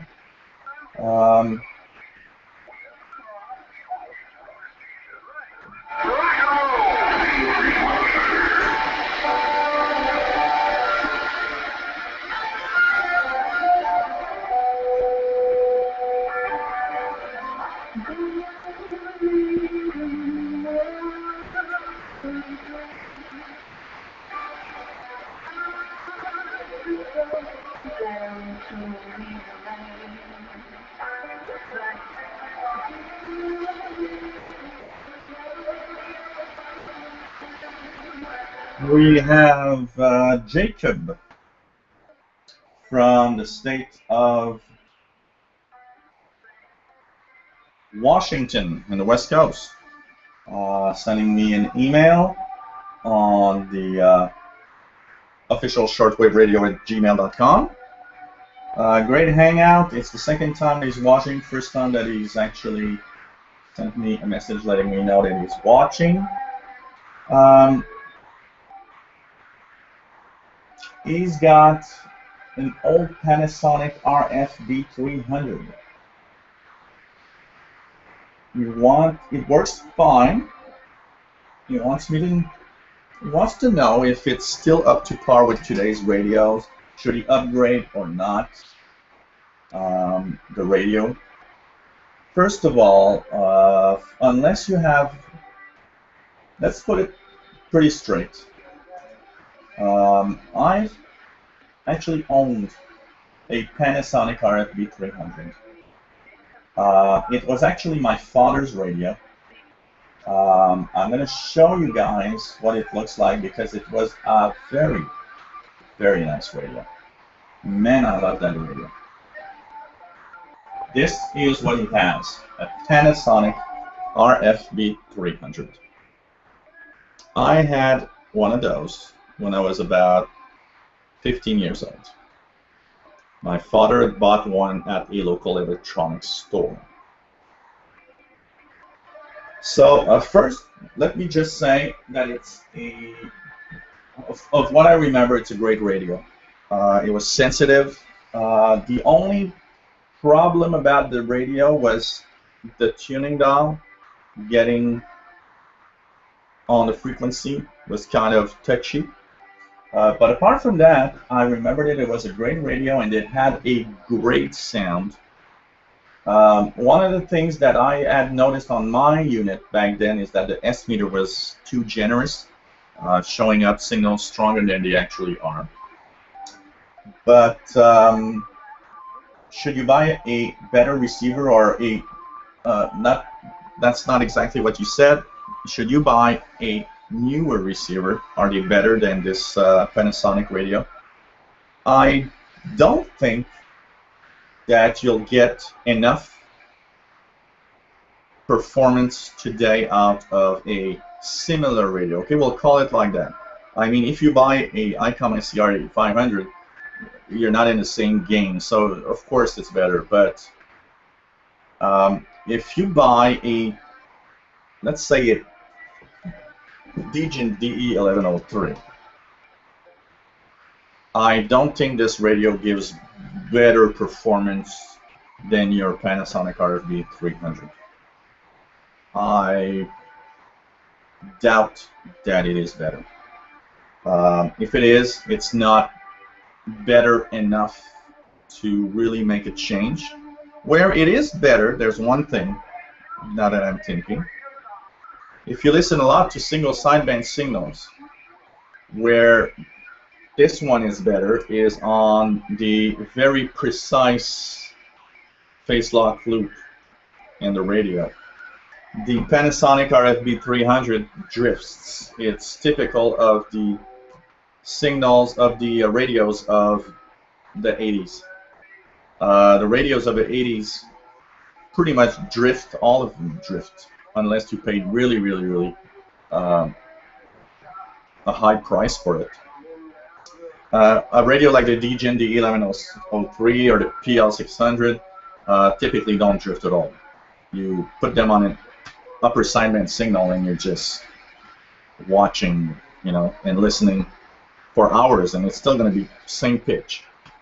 The RFB 300 on single sideband signals will actually give you, of course, drift. So that if you listen to single sideband signals, yeah, you might find it fun to have a, you know, actually have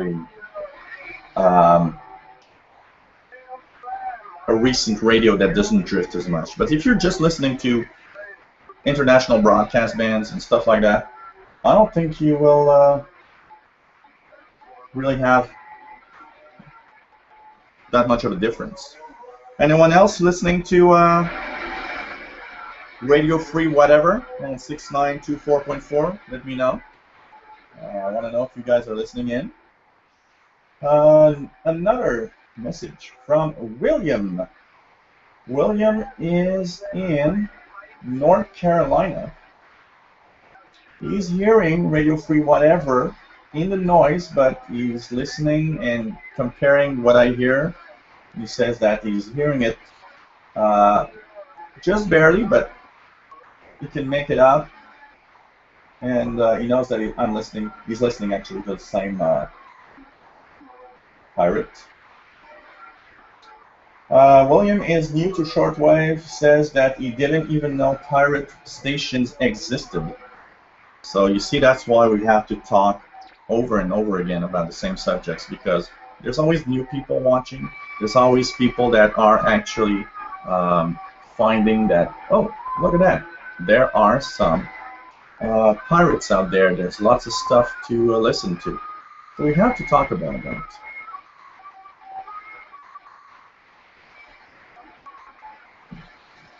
So thanks for checking in, William. It's nice to know that you're watching, and hope that we'll join again. We have Danielle in London, England. Oh, it's late over there. London, England. Not hearing any pirates that I'm actually displaying. I'm not surprised.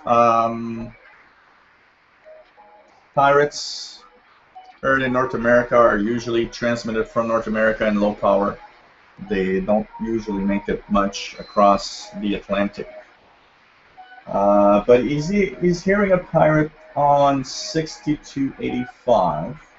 Maybe the same pirate that was mentioned a little earlier. So if you're in Europe, check 6285. Seems to be a pirate there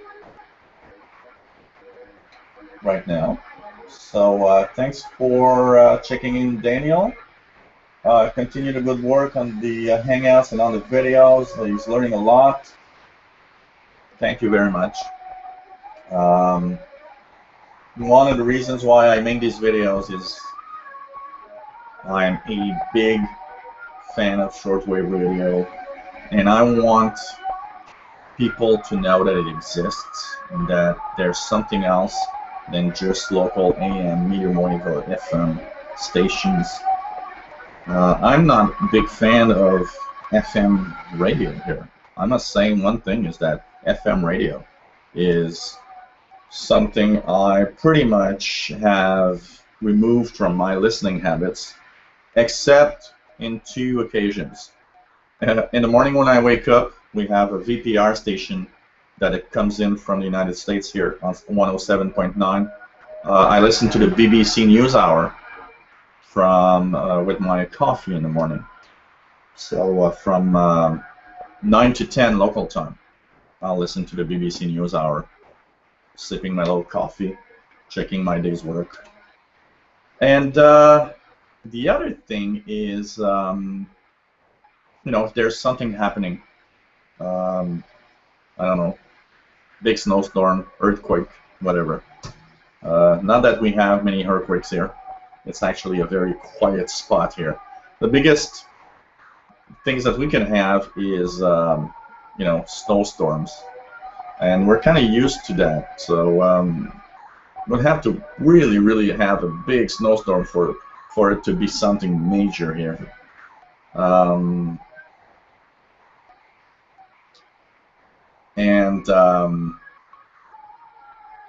The biggest event in my, I'm 45 years old, the biggest event in my 45 years old, 45 years of living here, because I've lived in Montreal for all of my life, is a big ice storm that we had in 1998. That's probably the biggest event I've ever seen here. And that was kind of catastrophic. I must say that we had severe weather, and I mean, there were thousands of people without electricity for months because of the ice was just so thick that the electric poles would just break under the weight of the ice. So that's the biggest event I've ever seen here. And that event actually always made me think that everyone, and I mean everyone, should have at least one radio in their home that can be battery operated. I think that's a necessity. And the biggest problem is today a lot of people don't have any radios that work on battery. They have their radio in the kitchen or something, and they just don't have anything that can work on battery. And if something happens, well, you cannot have any news if you don't have batteries. So, you know, I think having a little, let's say like a little emergency, you know, hand crank radio with, you know, even if it's not fantastic, a little flashlight here. I think this is a great idea. Like that, if you know, in a city like Montreal where we rarely have any problems, at least you have a hand crank, you don't have to keep up batteries, and you still have a working radio in case of something happening. And you know what? What's nice about having a radio is why not buy one with shortwave? they're often not much more expensive, and at least not only you have local news, but you can check out world events on stations that you can hear. So that's cool. So thank you very much, everyone. Thanks, Mr. Radio Hobbyist, for telling me I'm making a great job here. You know, when you love something, it's easy to do something nice because you want to share it with everyone. You know, I like to share with all my neighbors shortwave radio, but I would look like a geek and a weird person, and I'm already am partly geek weird person. So why not? I don't want to extend that to too much. We'll you know, put it on the internet and let anyone who wants to follow, at least. So thanks everyone for the great comments. But I'm gonna get red here if you guys continue. We have another check-in. Let's just check here. Okay. So official shortwaveradio@gmail.com. We're at 47 people, so we lost a little bit, but still nice. 47 people watching. We have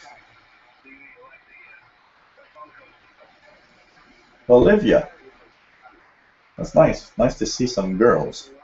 Olivia, that is in Florida, Tampa Bay, Florida. Hi, Olivia.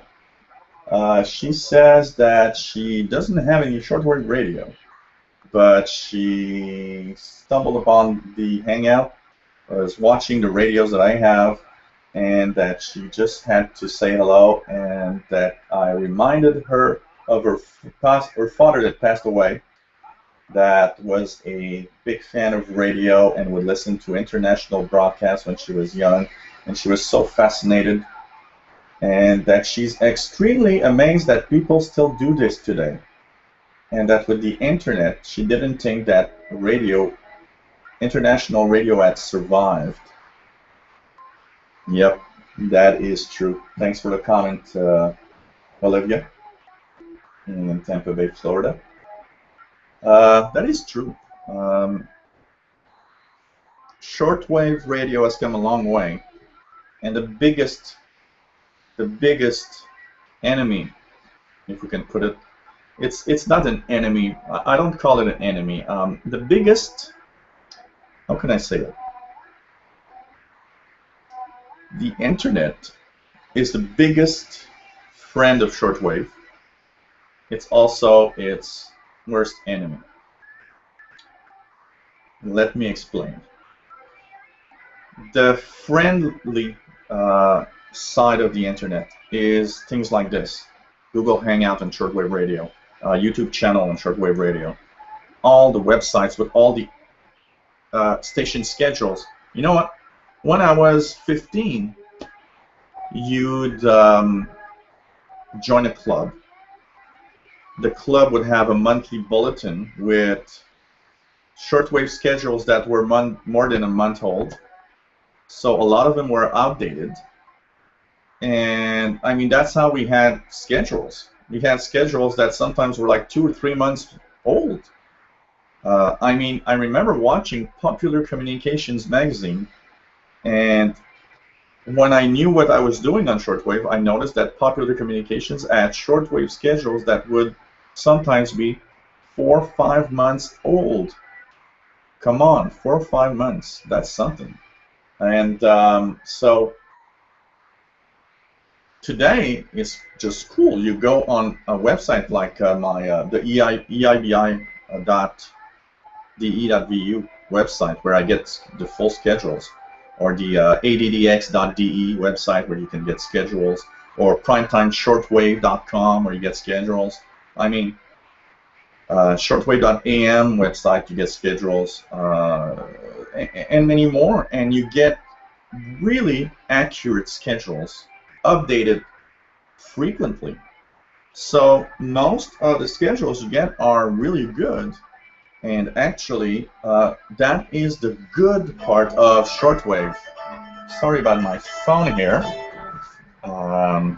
Somebody that should know that I'm in a hangout right now, but probably thinks that maybe it's over. So I mean, all the forums, just look at the pirates.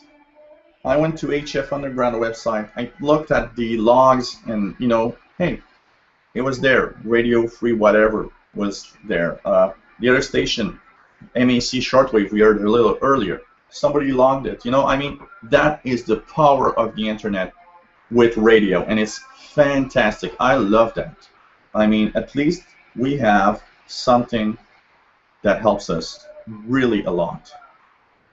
The problem is now we also have a spot where we can voice our stations, put our, you know, our world ideas and your world station. You can just put it on the internet.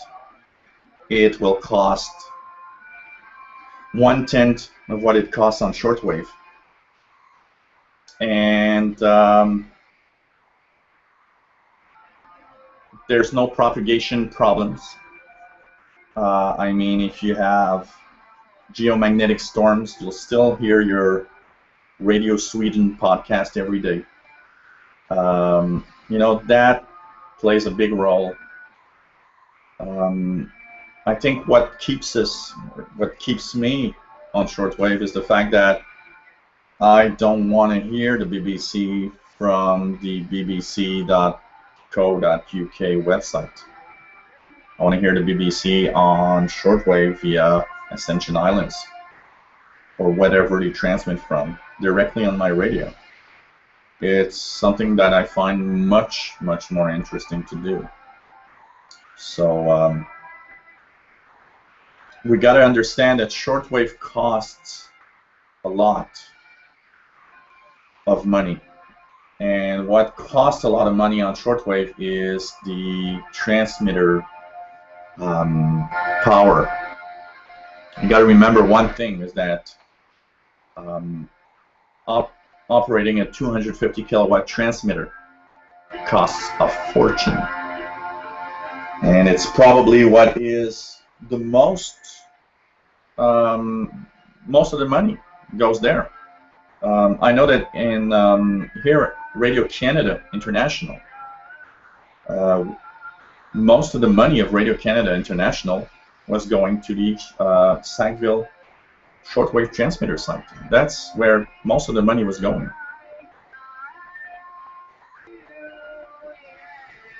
What I find bad about Sackville Canada shortwave transmitter site is that the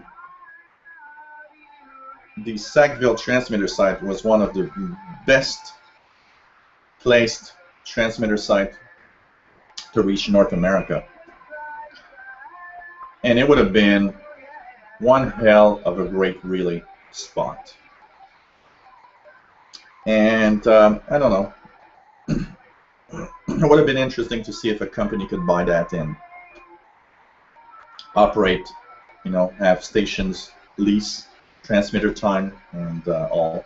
But Radio Canada was very, very, it was something that was very, very bad about Radio Canada International, is that the CBC was really annoyed at Radio Canada International. And when the government gave them the possibility to shut it down, they wanted to do it as fast as they can so that we cannot go back. So before anybody had time to just do something, they already had started to dismantle the transmitters. You know, not everybody is happy about their stations. One of the reasons, for those that don't know the story, is that the Radio Canada International was not part of the CBC at start. he was part of the Ministry of Foreign Affairs of Canada. So it was the voice of the Ministry of Foreign Affairs. And the money for the Radio Canada International was coming directly from the government. Sometime in the 90s, they merged Radio Canada International with CBC.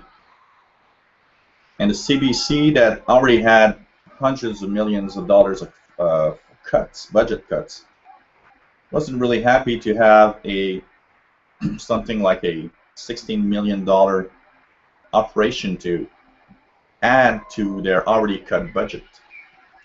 But there was a law here in Canada that said that we had to maintain an international voice. It was written in the law. And to close Radio Canada International was you had to change the law. And that's what our government did the year that Radio Canada International actually ceased. They cut the CBC budget again, and they removed the obligation of the CBC to continue Radio Canada International. So that's why we lost our voice. It's still on the internet. I would really like to know who is actually still listening to the RCI via the web. That would be surprising. So we have a pirate 6924.4, which is radio free whatever. So want to check it out? Maybe we'll tune around a little bit here and stop chatting. And check if there's anything else here on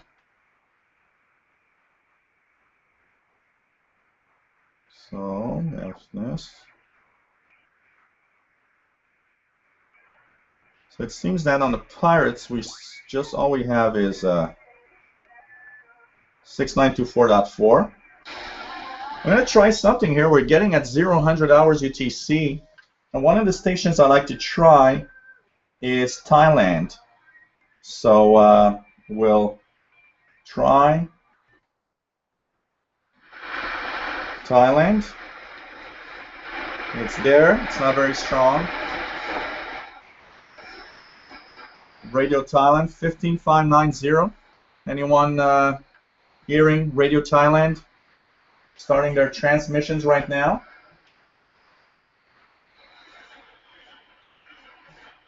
It should actually very low power usually, because the thing is, if I look at the I'll check that here. If we look at the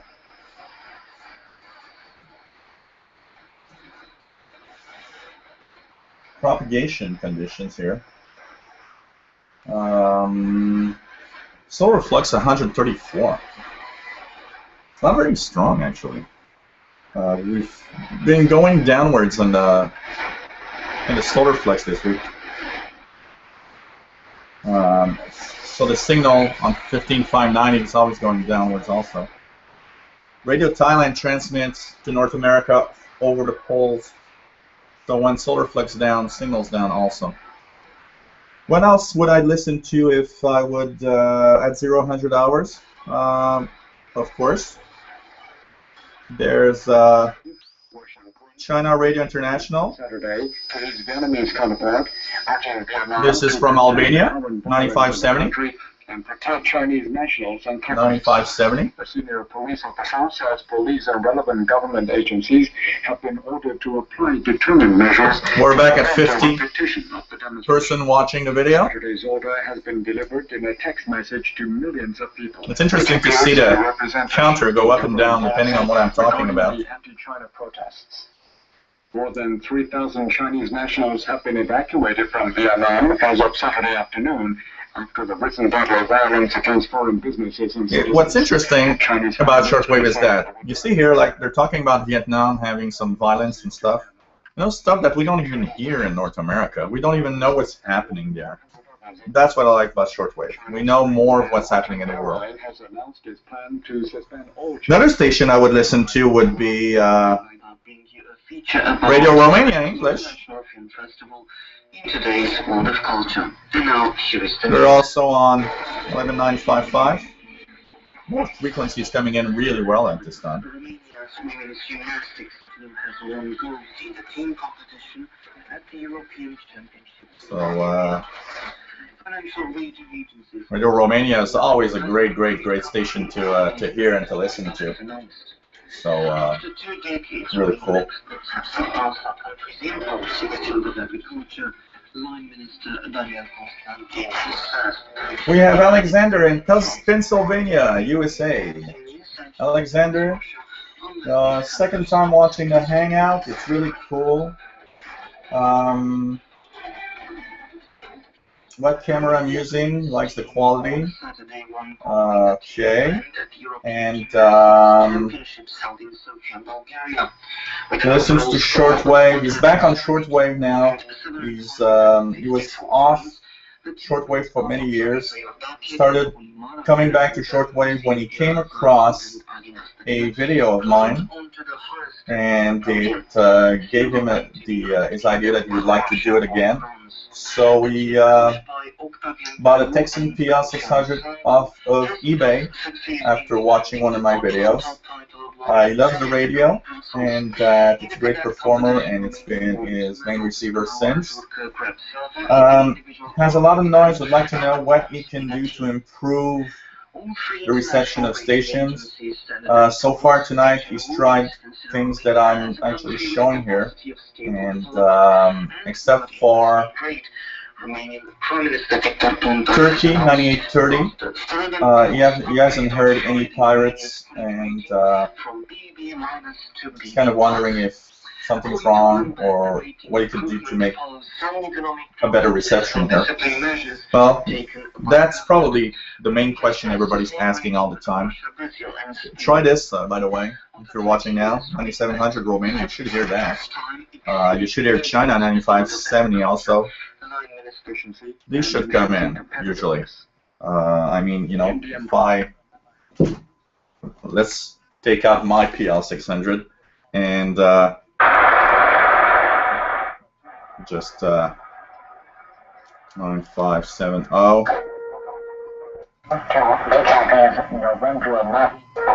The next head of government next week. At least 17 passengers were confirmed on board the aircraft, which crashed. It's on our radio, just telescopic antenna, nothing else. You know, these are good stations to hear. Romania. That the vote will be held on the planned time. The presidents of the United States and France have argued in favor. Even 11955 probably. You see that 11955 is actually not coming in very well while it was coming here. So you see there is a difference with telescopic antenna and portable radios and outdoor antennas. The Hero Path architectural ensemble in Pergusiu, sculpted by Constantin Brancusi, part of UNESCO's World Battery's almost dead here. So Ambassador the PL600 is a nice receiver though. Really, always been one of my Pergusiu includes such famous sculpture as the Table of Suns, the Gate of the Kiss, and the Endless Column. Romanian Justice Minister Robert Gavriciuc on Thursday and Friday paid an official visit to the Italian capital, Rome, where he met with his Italian counterpart Orlando.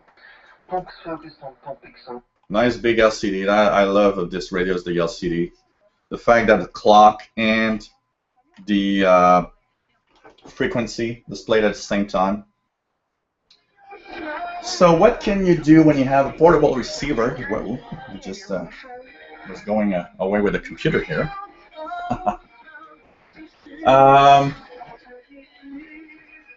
So what can we do?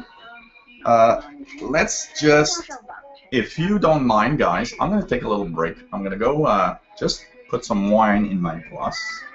I'll leave you with here, Radio Romania for 2 minutes, just the time that I go and get a little bit more wine. And we're going to answer what can we do to improve reception of a portable radio in the average home. That's probably one of the most important questions that you could ask on a radio, shortwave radio. So I'm back in 2 minutes, guys. In which subversive activities have replaced direct aggression. Anders Rasmussen. NATO will focus on the defense and protection of our allies against any military threat. And obviously, I won't go into details as to how I think our societies should adapt to this new security situation. But what we have seen from the Russian side is a completely new security situation in Europe. And we are prepared to address that. The question is, what will the North Atlantic Alliance do if Russia tries to test its solidarity?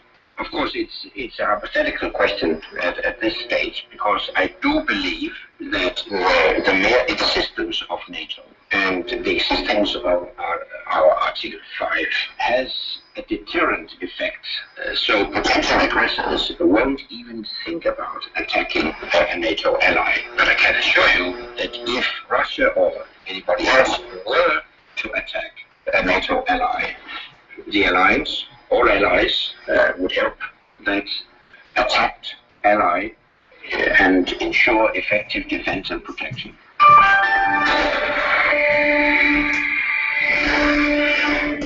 EU increased the number of Russian and pro-Russian officials. I'm back. Sanctions.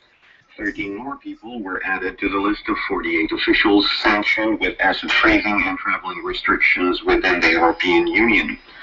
The list also includes Russian Deputy Prime Minister Dmitry Rogozin, whom Romanian Raptor. airspace. Romania and 9700 Peking S9 plus 20 in the CR1. Indoor antenna wire installed in the kitchen. Those broadcasters are strong. CRI from Albania is even stronger than some local FM stations, and most of there are very strong here in Barcelona. Yes, they are very powerful.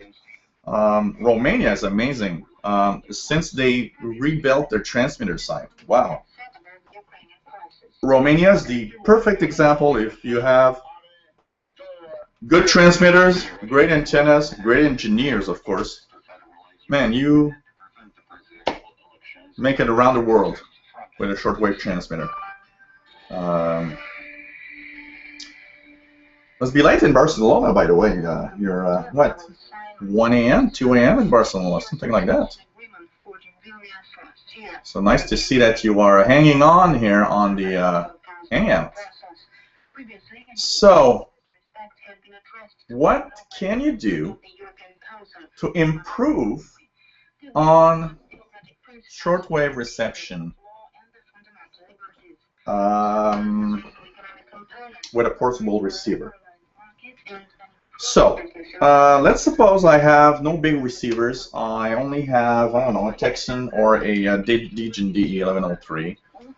One thing that I'll do first is walk around the house, antenna extended, and watch the noise level on different frequencies depending on where I am in the house. This is one of the things I'm going to do, because if my office, for example, is a high noise environment, it's normal. I have computers, I have electronic stuff here, and all these little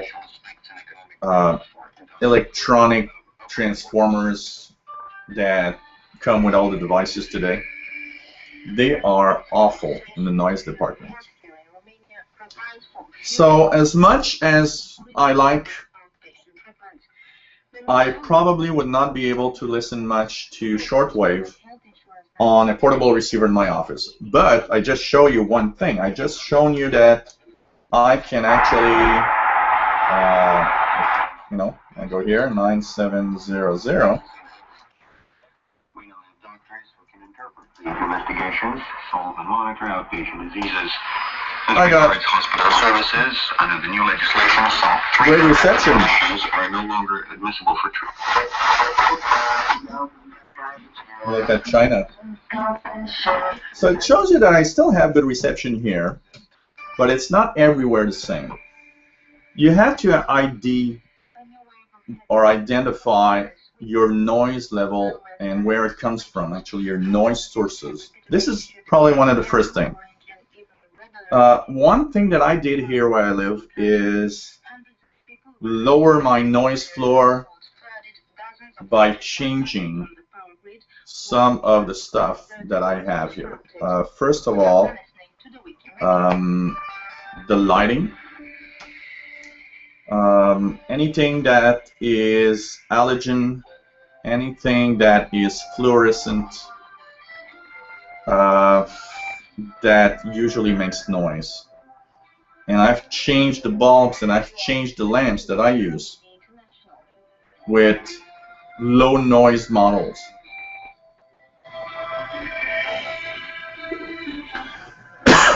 And you know what? Sorry here, a little sore throat. One of the things that I actually use more than probably a lot of people is the good old incandescent bulb. Yep, a good old incandescent bulb here. That is still part of my home.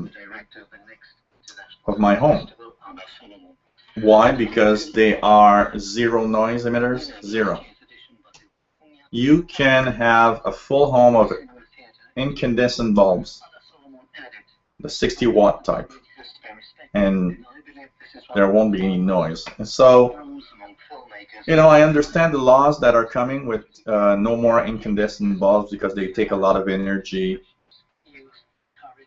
At the same time, I think it's up to everyone to decide if they want to change it or not, and not to the government to decide if you should. In a case like me, look, if it's not that, I'll have to find some other bulbs that make low noise. One thing that I've noticed is that the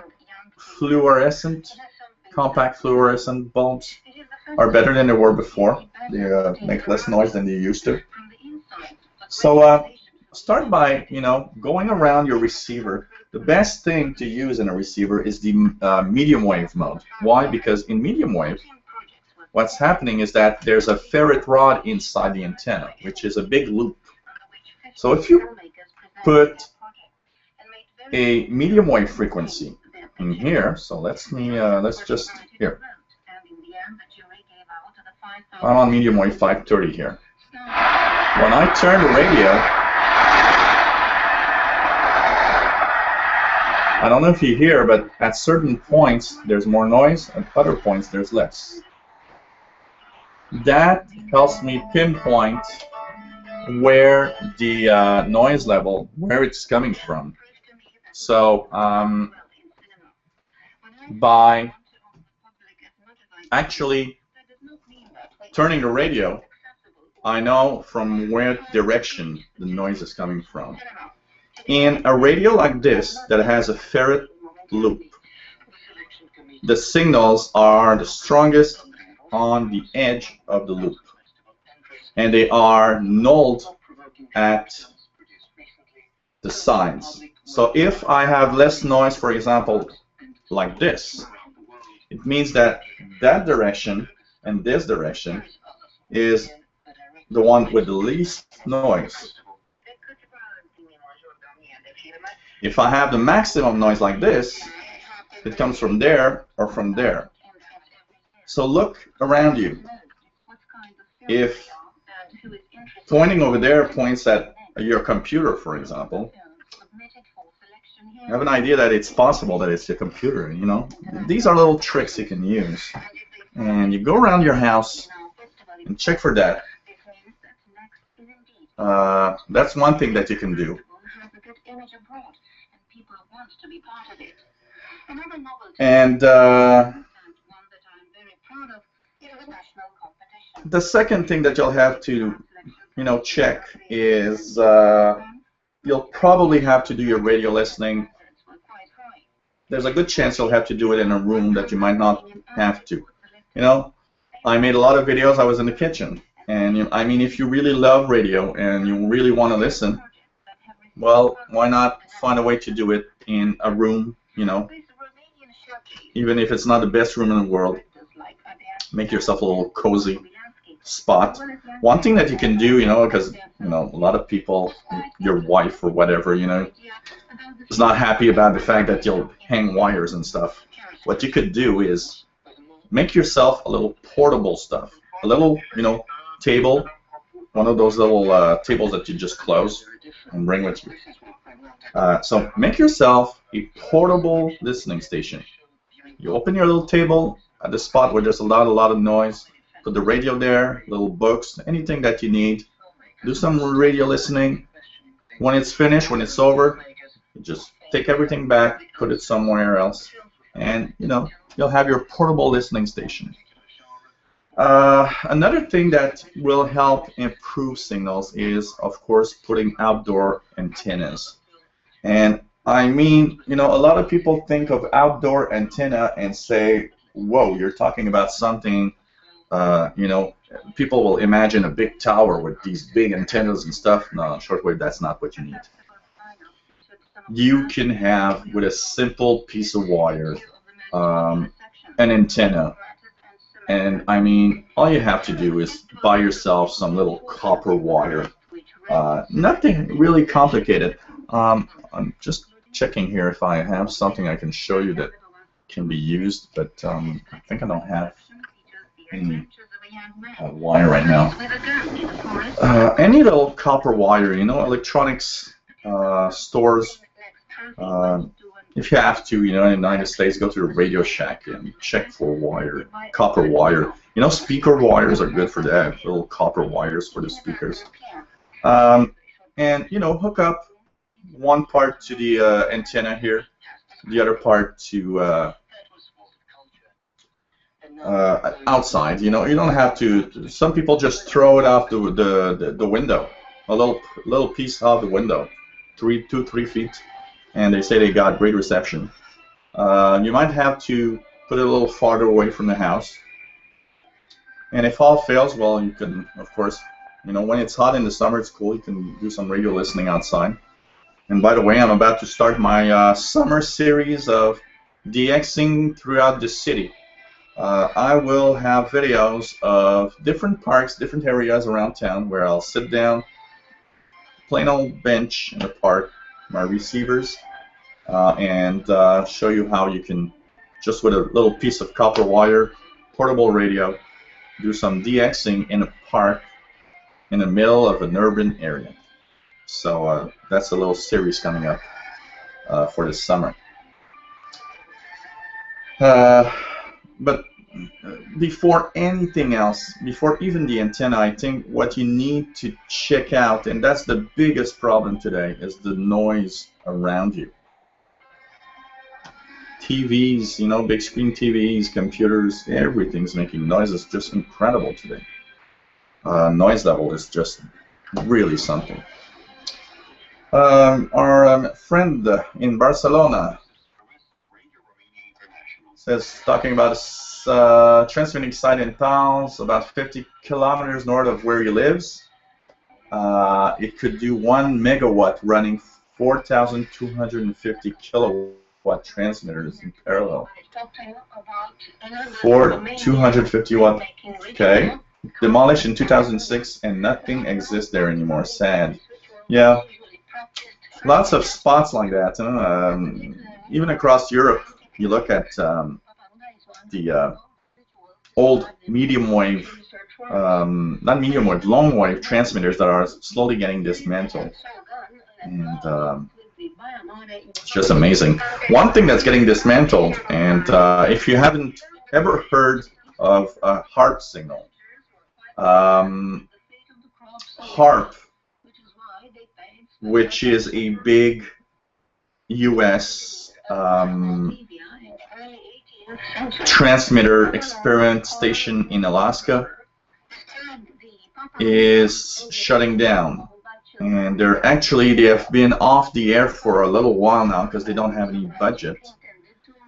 They have this like megawatt transmitter in the middle of the forest in Alaska, and it transmits from like 2 to 8 megahertz, something like that.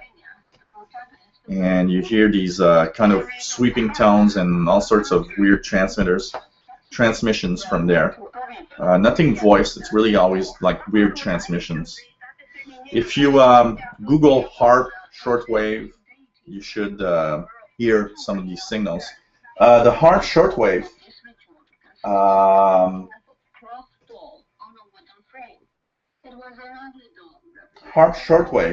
is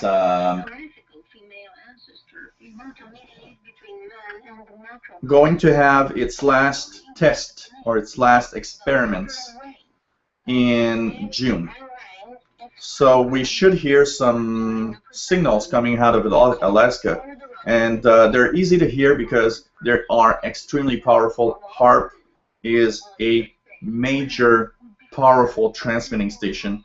They get into the millions of watts of transmitter power, and they actually have so much power they actually are able apparently to maintain a cloud of plasma in the ionosphere with the transmitter power. It's just incredible. Some people, speculate about everything that's being done there and what it is, and I'm more into the just transmitting and ionospheric experiments. People go crazy and say it's controlling the weather or whatever. But they will have their last transmissions in June. So if I can make a video at least giving some schedules and frequencies and times, I will try to get that. I actually wrote to the ARC team an email, and I'm hoping that they could answer with some information. It would be really nice. I could tell you guys when to listen to. Because after this last transmission in June, the HARP transmitting station that cost something like $400 million to build is going to be dismantled. And I mean, you spend $400 million for something and you dismantle it. It's just stupid. It's even more stupid because the University of Alaska is actually interested in getting that transmitting station for their own experiments. And but the problem is the government, the U.S. government, is telling them, well, you'll have to also pick up the $55 million a year price tag that goes with it. And the university says, well, we can't afford to pay $55 million a year to keep it up. So it's probably going to be dismantled in July or August of this year. And so this probably will be the last transmission from the HARP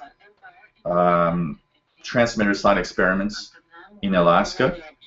And of course, I will do everything I can to make videos of these transmissions and what they sound like, what they look like. If I can tell you in advance where and when to listen, I really, really will. I want to tell everyone about that. It's interesting to check it out. Interesting, we have David that just sent me some files about Mustang radio recorded in Barcelona.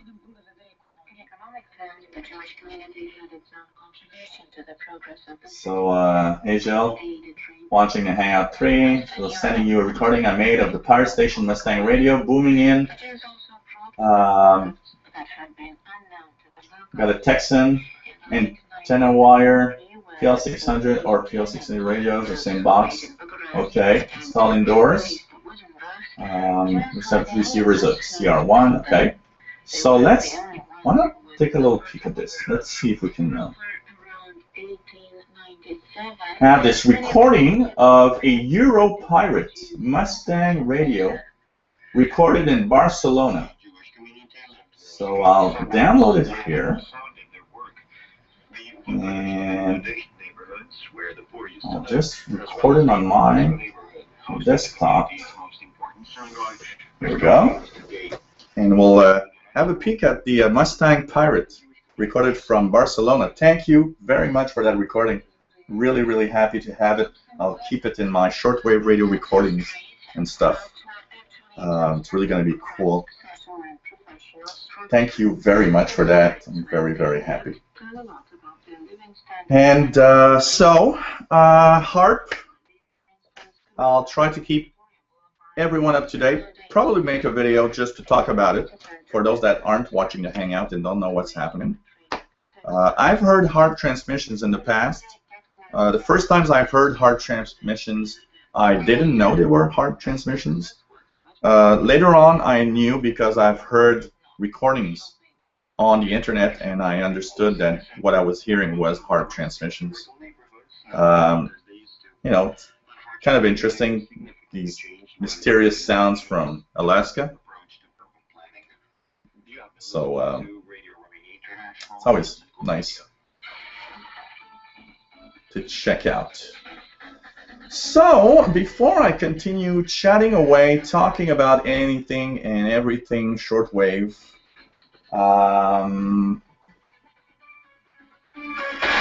let's check out our pirate activity here.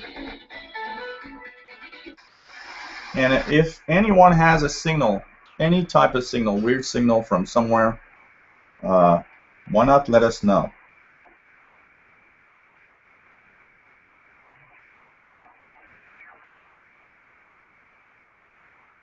Don't seem to have any pirates here at this time, so no more pirates. So we're at 0:30 UTC. We, of course, can listen to China, 9570, Romania, 9700, 11955, Thailand, at half of the hour, Thailand switching on 15590, switching to the west coast of North America. Any other things at 0-100 hours that I'm thinking about? What I would do usually is tune around the bands, just tune around. I like listening to 15 megahertz at this time. Interesting. I want you guys to try this because I'm hearing it right now. Put your radio on 14996. If you hear the pips here, I'm in CW right now.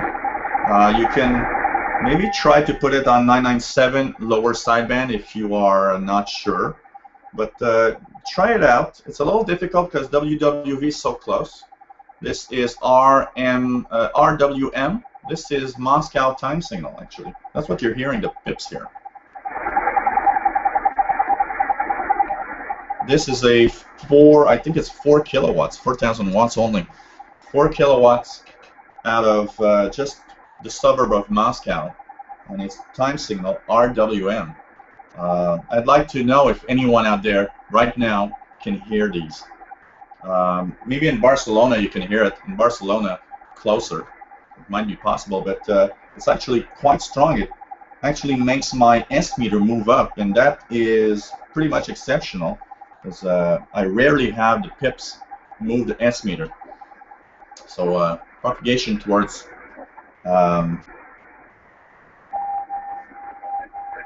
here's now it's a fixed tone, and I believe a little later they have Morse code ID. So that's from Moscow. It's interesting, these interesting little signals that we can hear. And you know what I was thinking about? Maybe one of the things I'm going to talk about is time signal stations that we can hear, and how to use them also for your radio listening, because there's lots of stuff you can do with a time signal station. Not just listen to the time and, you know, put your clocks right. So maybe we'll take a little peek here and let's check out. This is recorded by David in Barcelona, Mustang Radio. And here is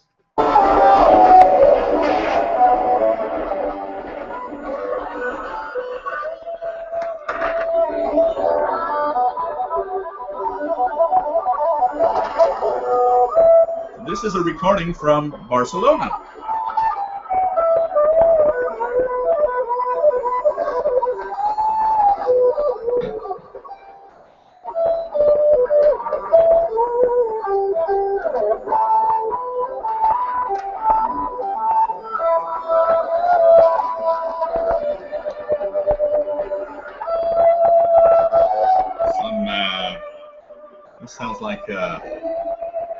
Santana music. Let's see.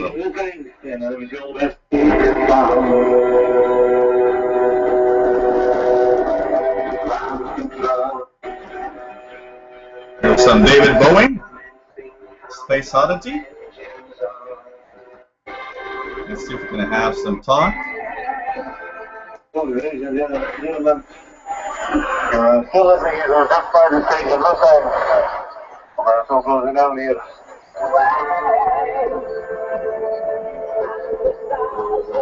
Great reception. I mean, wow, that pirate was booming in here in Barcelona. What a strong little static crashes from thunderstorms.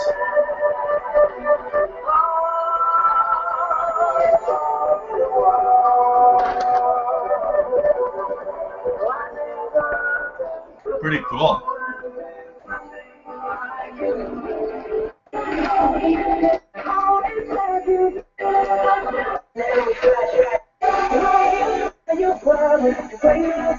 Incredible. The reception was incredible. I mean, I rarely have pirates strong enough to hear so well here. So it's really amazing. Wow. That was Mustang Radio recorded in Barcelona. Thank you, David, for this recording.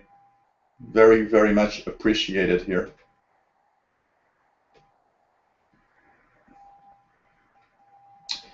So we are now at 2 hours 30 minutes in our Google Hangout on Shortwave, and we are at 44 people watching. Highest I've been 55, so I guess we won't beat the record this time. But not too bad, you know. I mean, you can't go wrong saying at 44 now, which is quite good. Let's, I don't know, we'll tune around at 15 megahertz, and then I'll talk about a little bit maybe time signal stations. Great reception here of WWV in Colorado.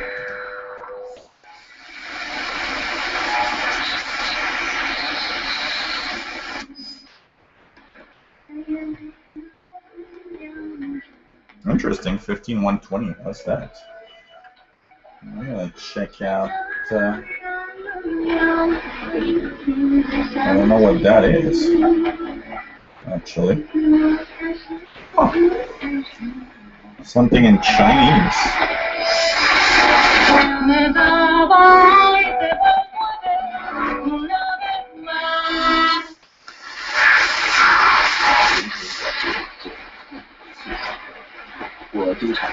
Some Asian stations coming in direct on 15 megahertz.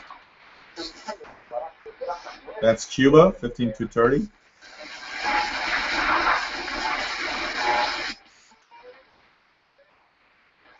This is Argentina.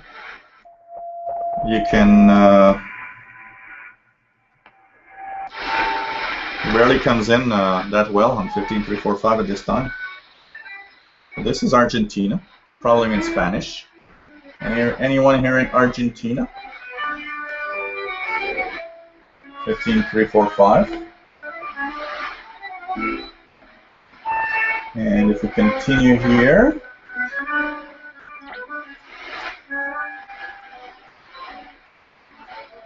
Francesco in Italy watching. He watched the other Hangouts before.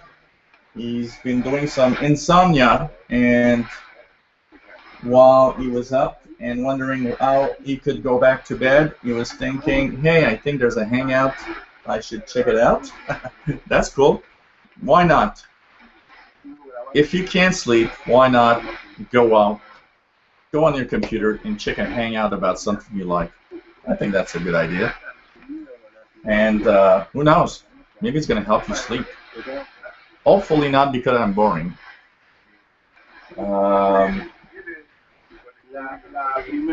He says that the shortwave bands are difficult to hear in this area because of the noise level. He likes what I just said about noise and how to ID noise inside a home, and check that out. So, okay, thank you. He says that he doesn't have a good receiver. It's a old Grundig radio from the 70s, analog, and that he should probably buy something new. And you know what? These old radios, they're sometimes just impossible to kill. So unless it's a really bad model, I can tell you one thing, is I'm pretty sure that your old radio is probably surprising, actually, and it's probably receiving shortwave quite well. So don't worry. You know, people worry about the radios not being up to what it should be, and the radio is, you know, half of the stuff. I mean, a good radio with a bad antenna is not better than a bad radio with a good antenna. So don't go crazy on the radios. It doesn't mean that the radio is so bad. I've used a lot of old analog radios from the 70s, and you know what? They often are very, very surprising in sensitivity. They're just old. But I mean, these radios never die. These radios are still going to work in 100 years.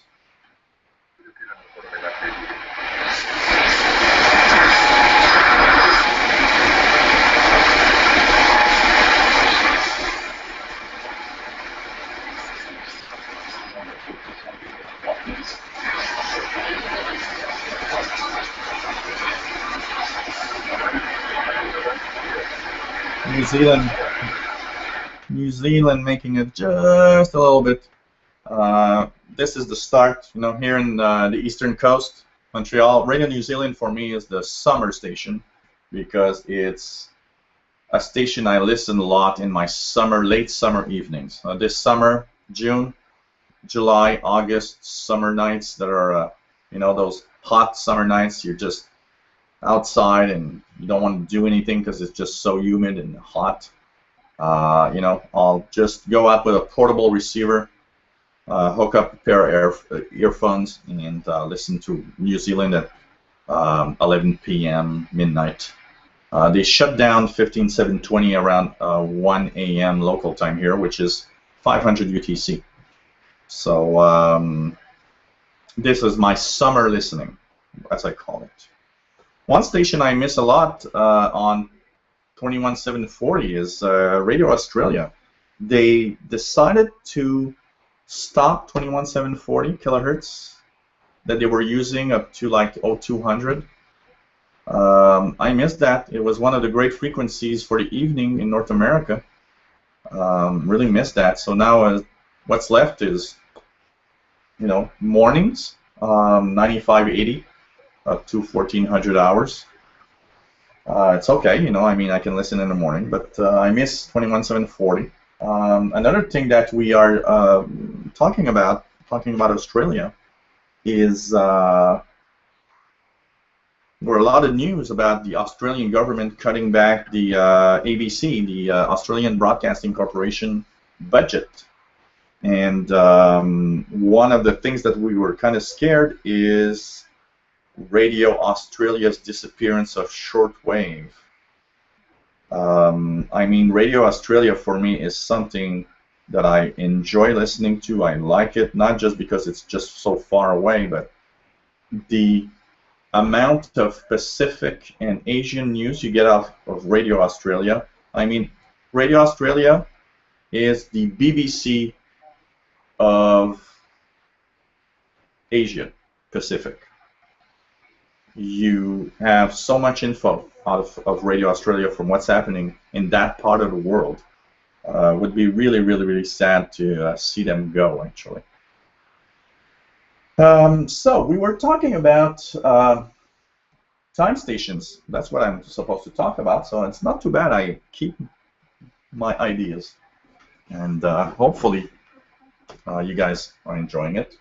We're at 37, so we're losing a little bit of people here. It's normal. You know, I mean, we're at 2 hours and 40 minutes on to the Hangout.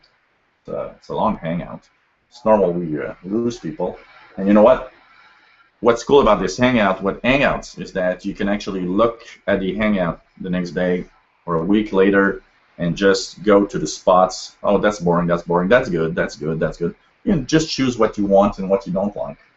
I mean, not everything I'm talking about is interesting for everybody, and that's very understandable, actually.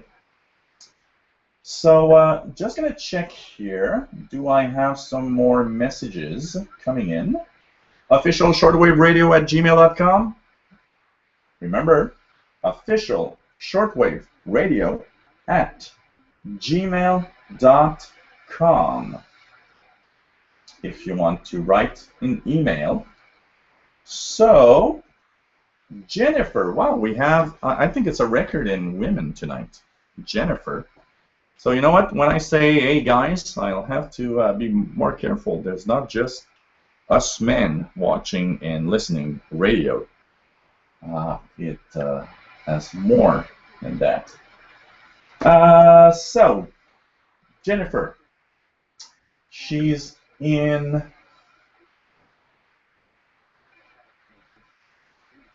just check here because I just... Oops. Okay, we're back. So Jennifer, and she's in Vancouver, Canada. And she says that she's watching the Hangout. She's a member of the CIDX Club. Oh, hi Jennifer. Nice to know that you're a member of the CIDX Club. I'm also a member of the CIDX Club, although I am not a full member. I'll explain it a little bit. She says that she listens to Shortwave from time to time, and she has one question. Is there a shortwave receiver for cars? Wow, that's the question.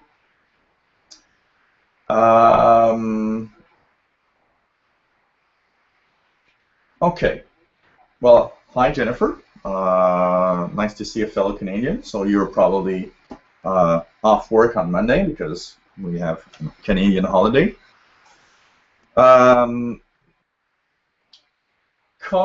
shortwave receivers. The last, I don't know if there's any more shortwave receivers for cars. I don't know if you guys can help us out here and let me know. But let's Google.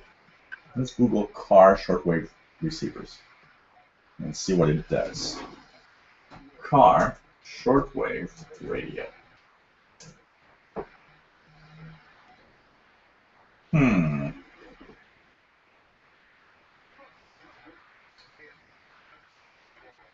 Okay.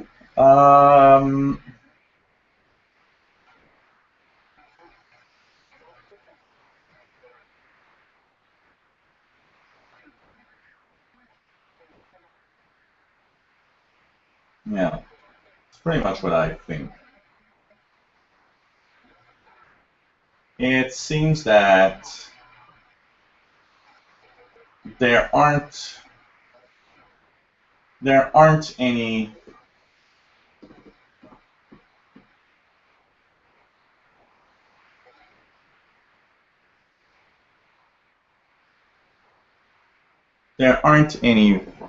car shortwave receivers being sold now.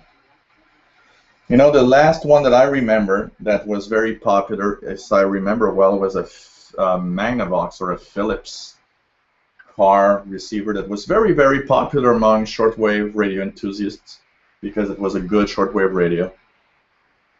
Man, it's something of the past, and unless you go on eBay and get old ones that are still in good working order, I'm not sure you can get any shortwave radio for your car. So I think all that I can say is good luck on that. Really nothing much happening on that. So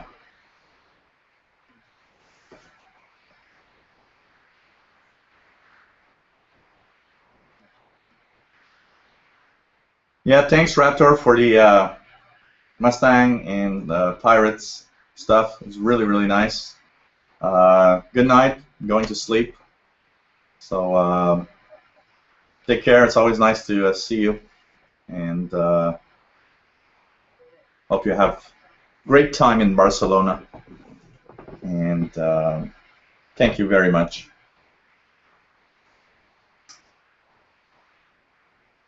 So I was about to talk about time stations. What can you get off time stations? You know, a lot of people say to me, what's the time station? Why the hell are you listening to a time station? Why are you listening to the time pass by? One thing you got to understand is a time station has many functions. WWV actually has an interesting one, is that at the 18th minute of every hour, at 18 minutes past the hour, they have the propagation bulletin.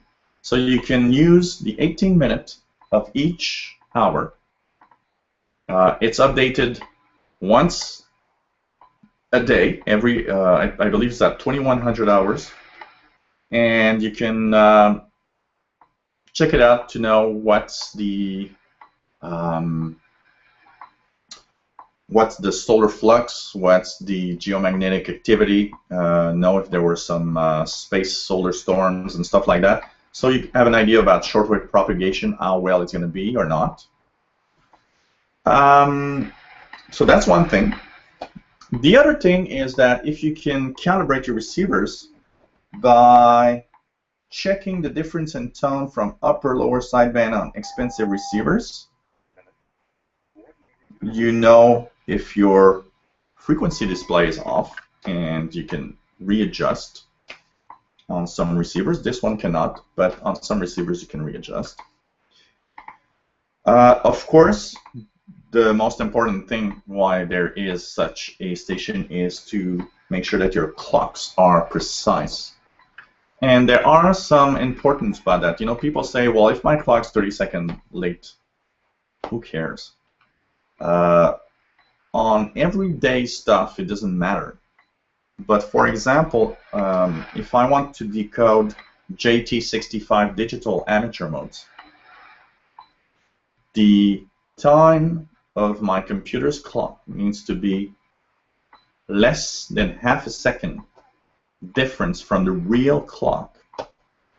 So if I want to make sure that my clock's right, I have to check it out with WWV. And you know, if I don't do it directly in a computer, because the computer does have an automatic time check, but you can, you know, do it manually by listening to the beeps here. So on some stuff, it is very important that the time signal is, you know, synchronized correctly and everything. Time signals from different countries, you can, you know, listen to time signals. One that I just, you know, made you hear a little earlier, and I can hear it once again. If you look at these pips, that's a Moscow time signal. So you have a time signal from Russia here, which is on 4996, 9996, 14996. You have WWVs on 2.5, 5, 10, 15, and 20 megahertz. They were on 25, and I made a video. I haven't heard them at 25 megahertz in a little while now, so I'm not sure they're still there. And there are other time signal stations. You can hear CHU Canada 3330, 7.850. And if you're quite far away, you can try 14.670. But this one is I hear it not just barely, but it's almost impossible to hear in general here in Montreal. So gives you an idea. There are time signals from other countries. I mean, if you listen, for example, on 10 megahertz, I often hear time pips from other time signal stations, including Brazil. And you know what? Look at this. If I listen here on 9996, I also have Moscow on 9996. So propagation towards Russia is quite good tonight. 9996 and 14996 are both coming in. So you see here, these are all things you can use also as indicators of where in the world propagation is coming from on different frequencies. So if you type time signal stations on Google, there are a few lists out there of time signal stations from different countries in the world, frequencies they operate. Some are not 24 hours a day, some are 24 hours, it depends. So you can, try that and take a listen if you can hear them. DXing far away time signal stations is actually fun. One thing you can try, and I often have that, is on 15 megahertz. For example, WWV and WWVH in Hawaii are both on 10, 15 megahertz, 5, 10, and 15 megahertz. The WWVH Hawaii has the woman voice. So you can listen for the woman voice before the man voice and see if you can hear Hawaii. And we're going to try it right now. And you'll know if you hear Hawaii below WWV. Let's try it out here.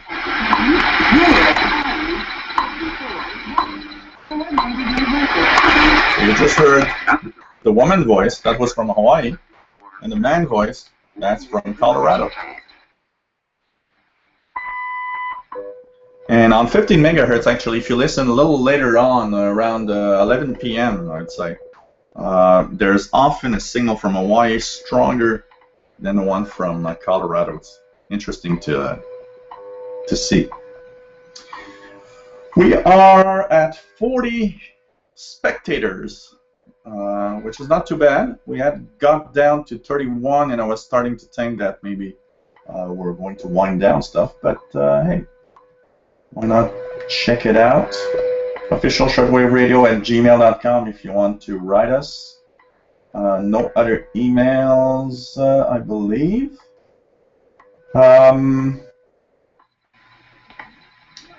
We're getting to almost 3 hours into our Google Hangout here, which is a good hangout. Last time, that's about the time that everything just went berserk because my computer overheated. So hopefully this time it's not going to do that because I've installed my computer and there's some fans and stuff. I hear that it's actually, getting warm and working hard on the Google Hangout stuff, but it's hanging in there and it's not as warm as it was the other day. So this is nice. Let's just check it out. So what would I listen to if I would be now at 0100 hours UTC? Of course, you've got the second hour of China Radio International that's continuing, because China Radio at 0100 has 2 hours, so from 0 to 200 hours.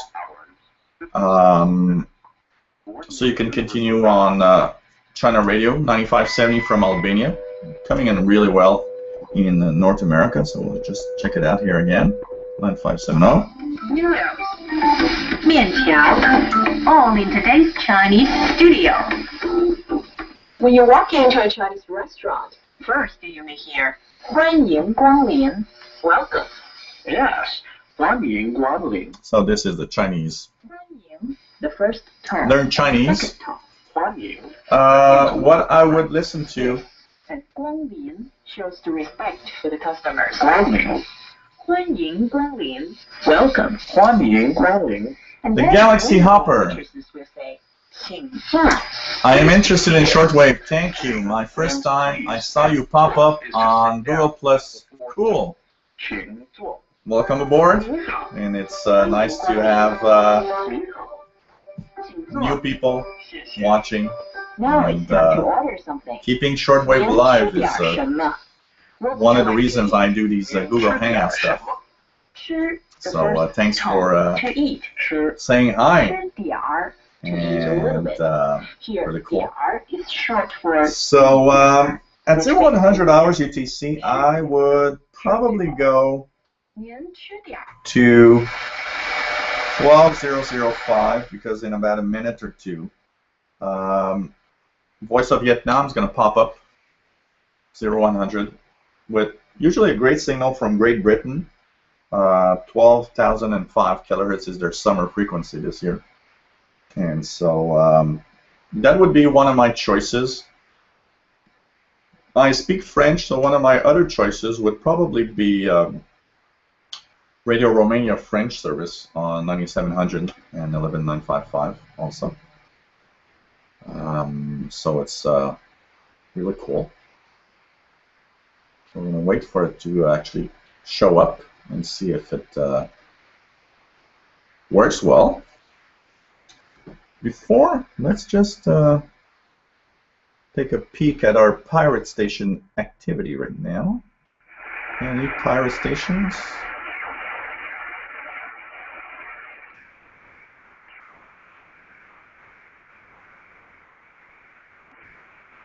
No pirate activity, as we see here.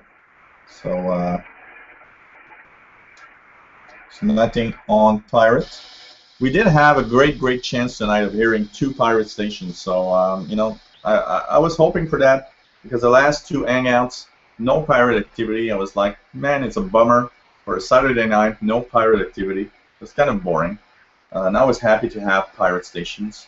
So, that was cool.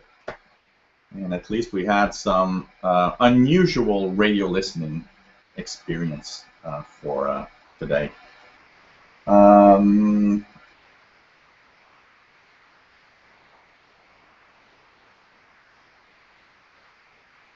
We have Nathan right here in Montreal. Oh, hello, Nathan, a fellow Montrealer. So saying that he's watching the Hangout and that he's okay. Yeah, I remember. Nathan is a guy that bought a used ICOM ICRD 500, and it arrived, and he wasn't sure it was working right. So we met up through my YouTube channel, and he brought here his ICOM, and we compared the signal levels and compared if VHF, UHF reception was good, make sure that his radio was working well, and actually the radio was well. He had only one problem, is that the button here on the bottom right was broken when he received it, but he got it fixed for like $150.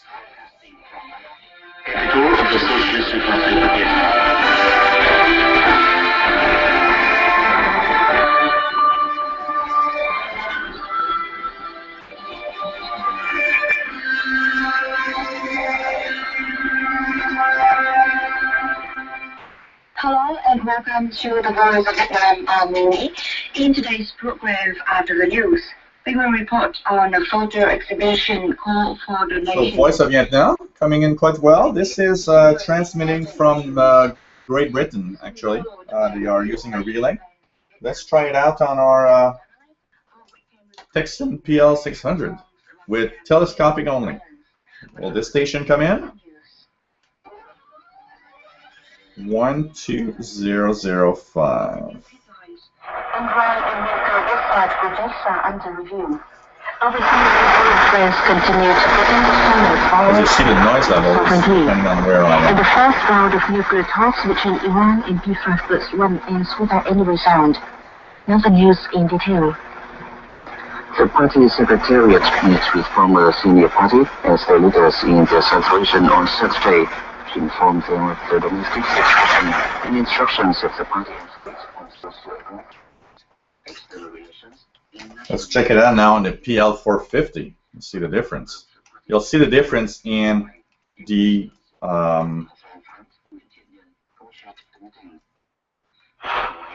sound quality, actually.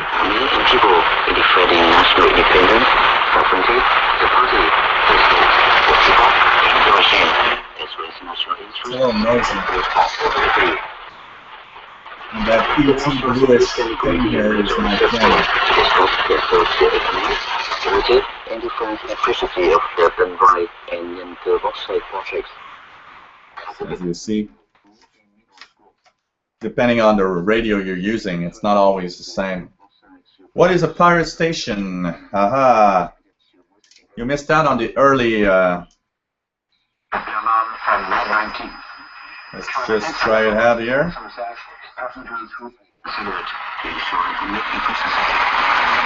Deputy Prime Minister Wang Chung-hai said that the Vietnam National Coal and Minerals Group has managed to run this process without having to hire foreign companies. He said that relevant agencies are trying to conduct research on the technology to produce steel from red mud to self-domestic production. So you see that with portable receivers, you do receive quite a lot of shortwave stations, actually. So gotta. So Galaxy Hopper, a pirate station. First, I would suggest that you'd probably, if you have the time, take a look at the beginning of the Google Hangout that's going to be on the YouTube channel, and you'll have a little more idea because I tuned in 2 pirate stations earlier. Pirate stations are stations operated by unlicensed individuals that think the airwaves are for everyone, and that have very unique programming and very unique stuff. They are illegal because they don't have any license, but weekends are a great time to listen to pirate stations. And to resume, well, Europe, 62 to 6400 kilohertz is a great spot, and in North America, 6850 to 7000 kilohertz. Tune around from time to time and you'll hear some pirates. I'll go check again if by any chance we have one here.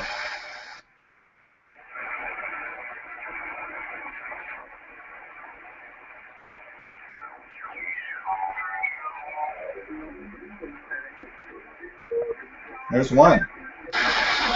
In the upper sideband, 6935. So now you're witnessing a pirate station.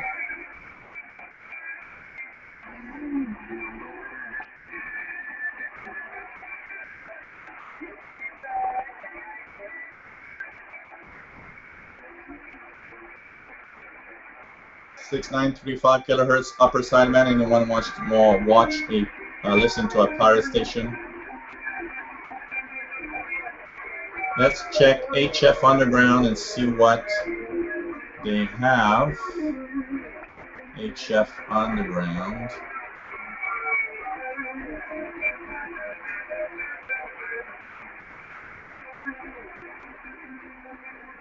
Anything here? Shortwave pirate logs.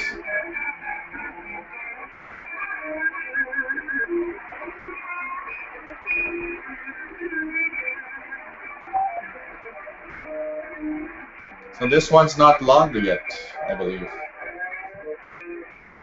So we'll continue listening to it and see what station this is.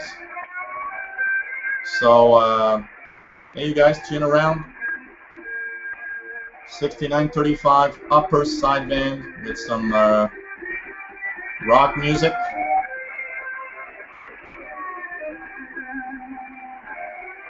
Pirate station here.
Do I need someone to advertise for me? What kind of advertising?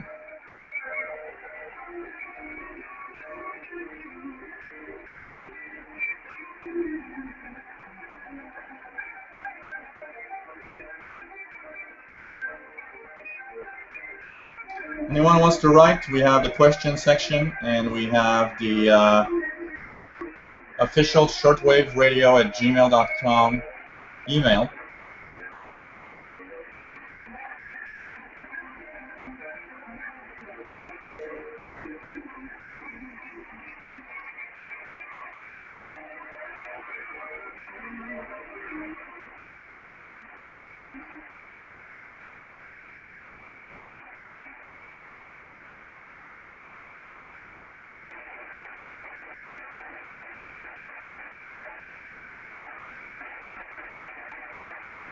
Signal seems to be fading out, in and out. Well, the music probably faded out.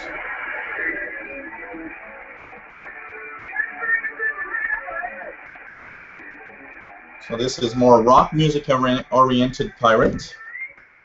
So hopefully we'll know what it is. And let me know if you guys hear it.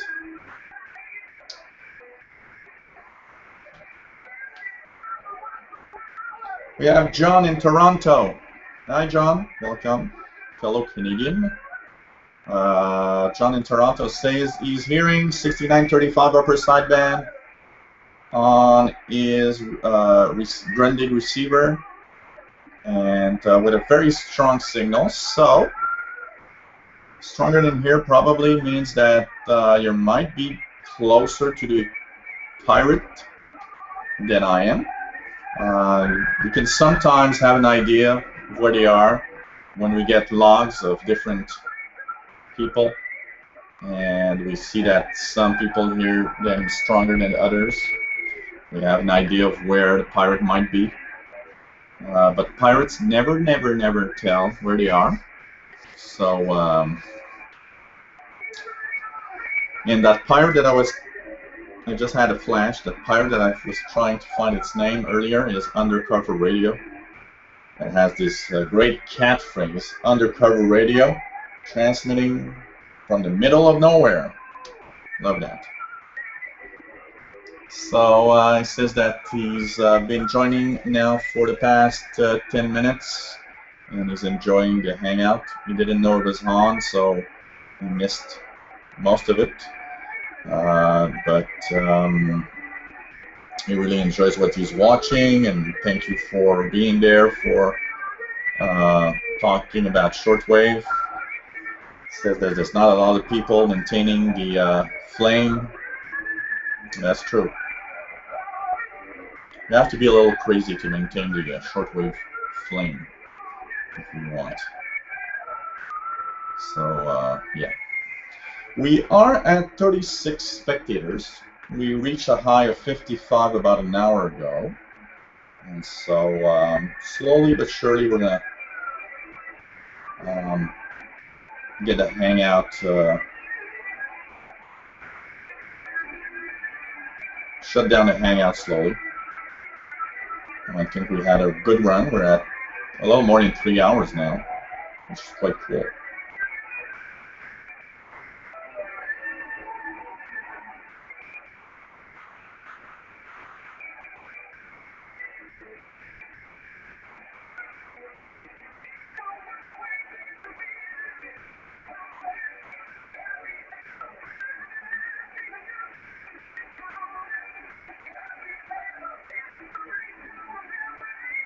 Try to keep the hangout, yeah. I'll try to keep the hangout going until we at least hear the ID of this pirate station, of course. And it's Saturday night, so we'll take it easy.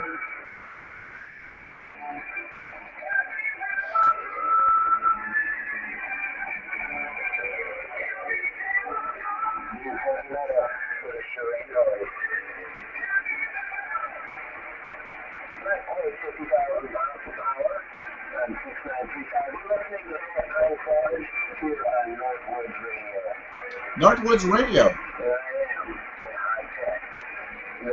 That one has been a long time since I've heard it. Northwoods Radio. Wow. I don't know if I still have their CD here. I'm going to show you a little artifact of Shortwave if I still have it. I don't know how far it is. I showed that CD on, I don't know where it is right now. I have a CD of Northwoods Radio with its broadcast of something like, 1998 or maybe not that old, but let's say 2005 or something. So Northwoods Radio, it's been a while.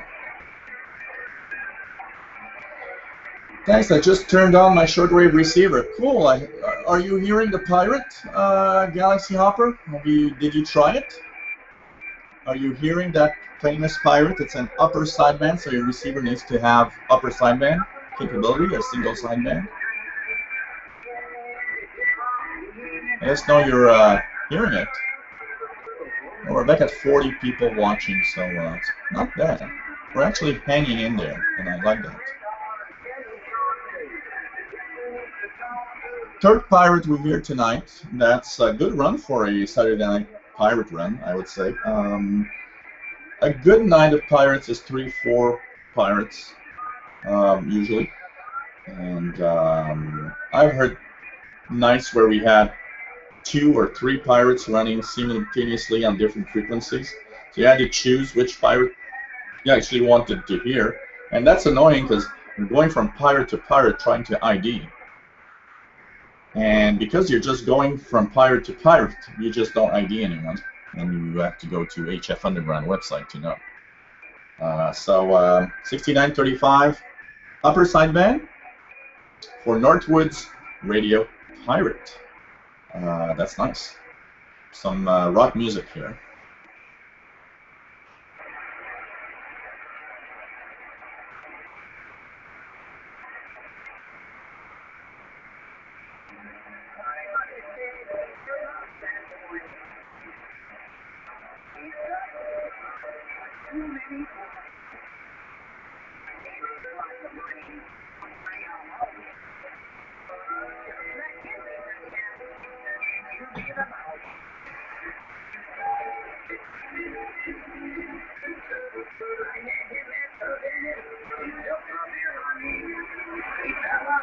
What I like about Pirates is not, of course they have their run-of-the-mill music, like the rock music you heard, but they have these types of songs, like humoristic songs or really weird songs, and even songs that they'll actually re-record themselves with jokes, and you have to be careful though not to take it too seriously. I've heard Pirates that actually have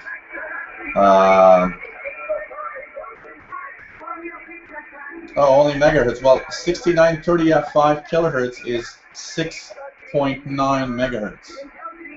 So go around 6.9 megahertz or close to 7 megahertz. Just below 7 megahertz. That's where you should hear it if you have single sideband. Try 12 megahertz. You should hear Vietnam on 12005 that I was talking earlier. Just a quick look at Vietnam here. For Mr. Wang Yi, Deputy Prime Minister, informed it's on 12 megahertz. 005.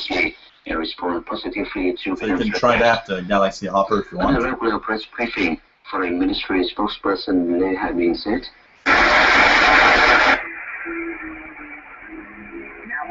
You actually make me think about something, Galaxy Hopper, is the frequency conversions.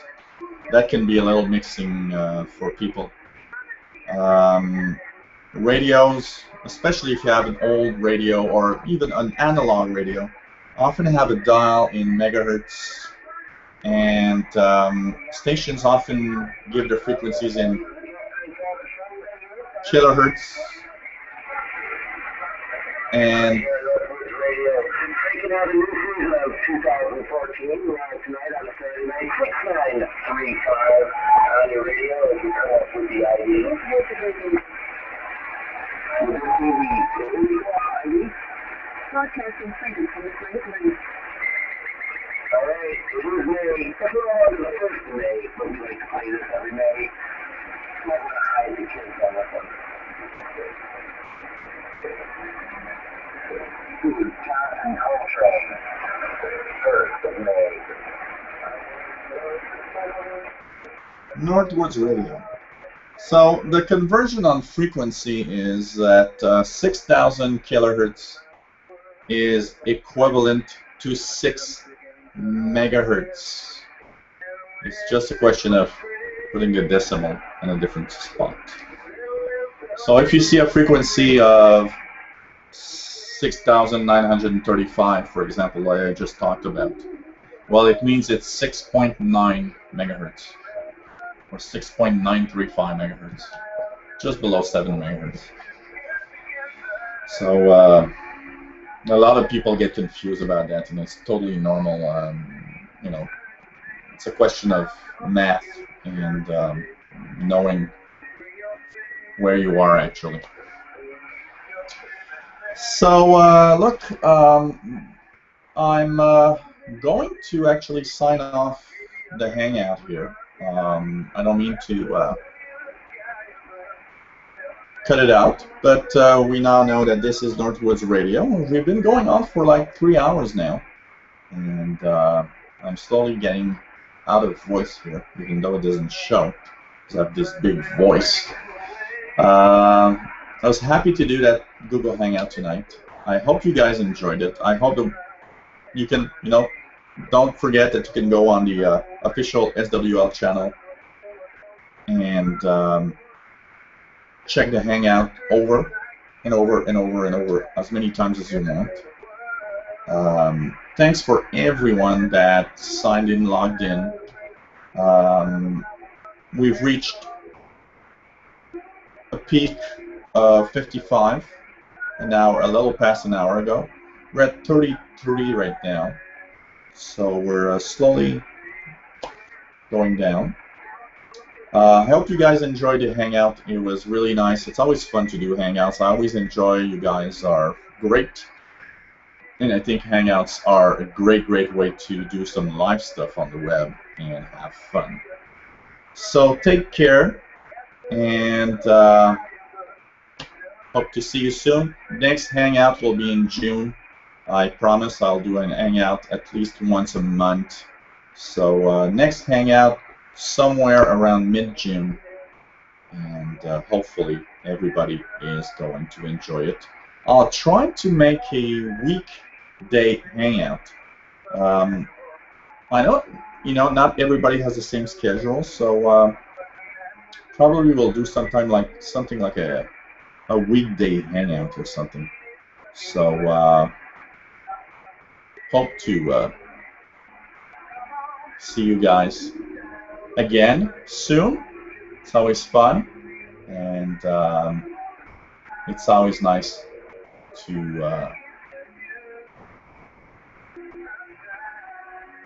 be here. Just gonna check the last little thing here. Hey Dennis, just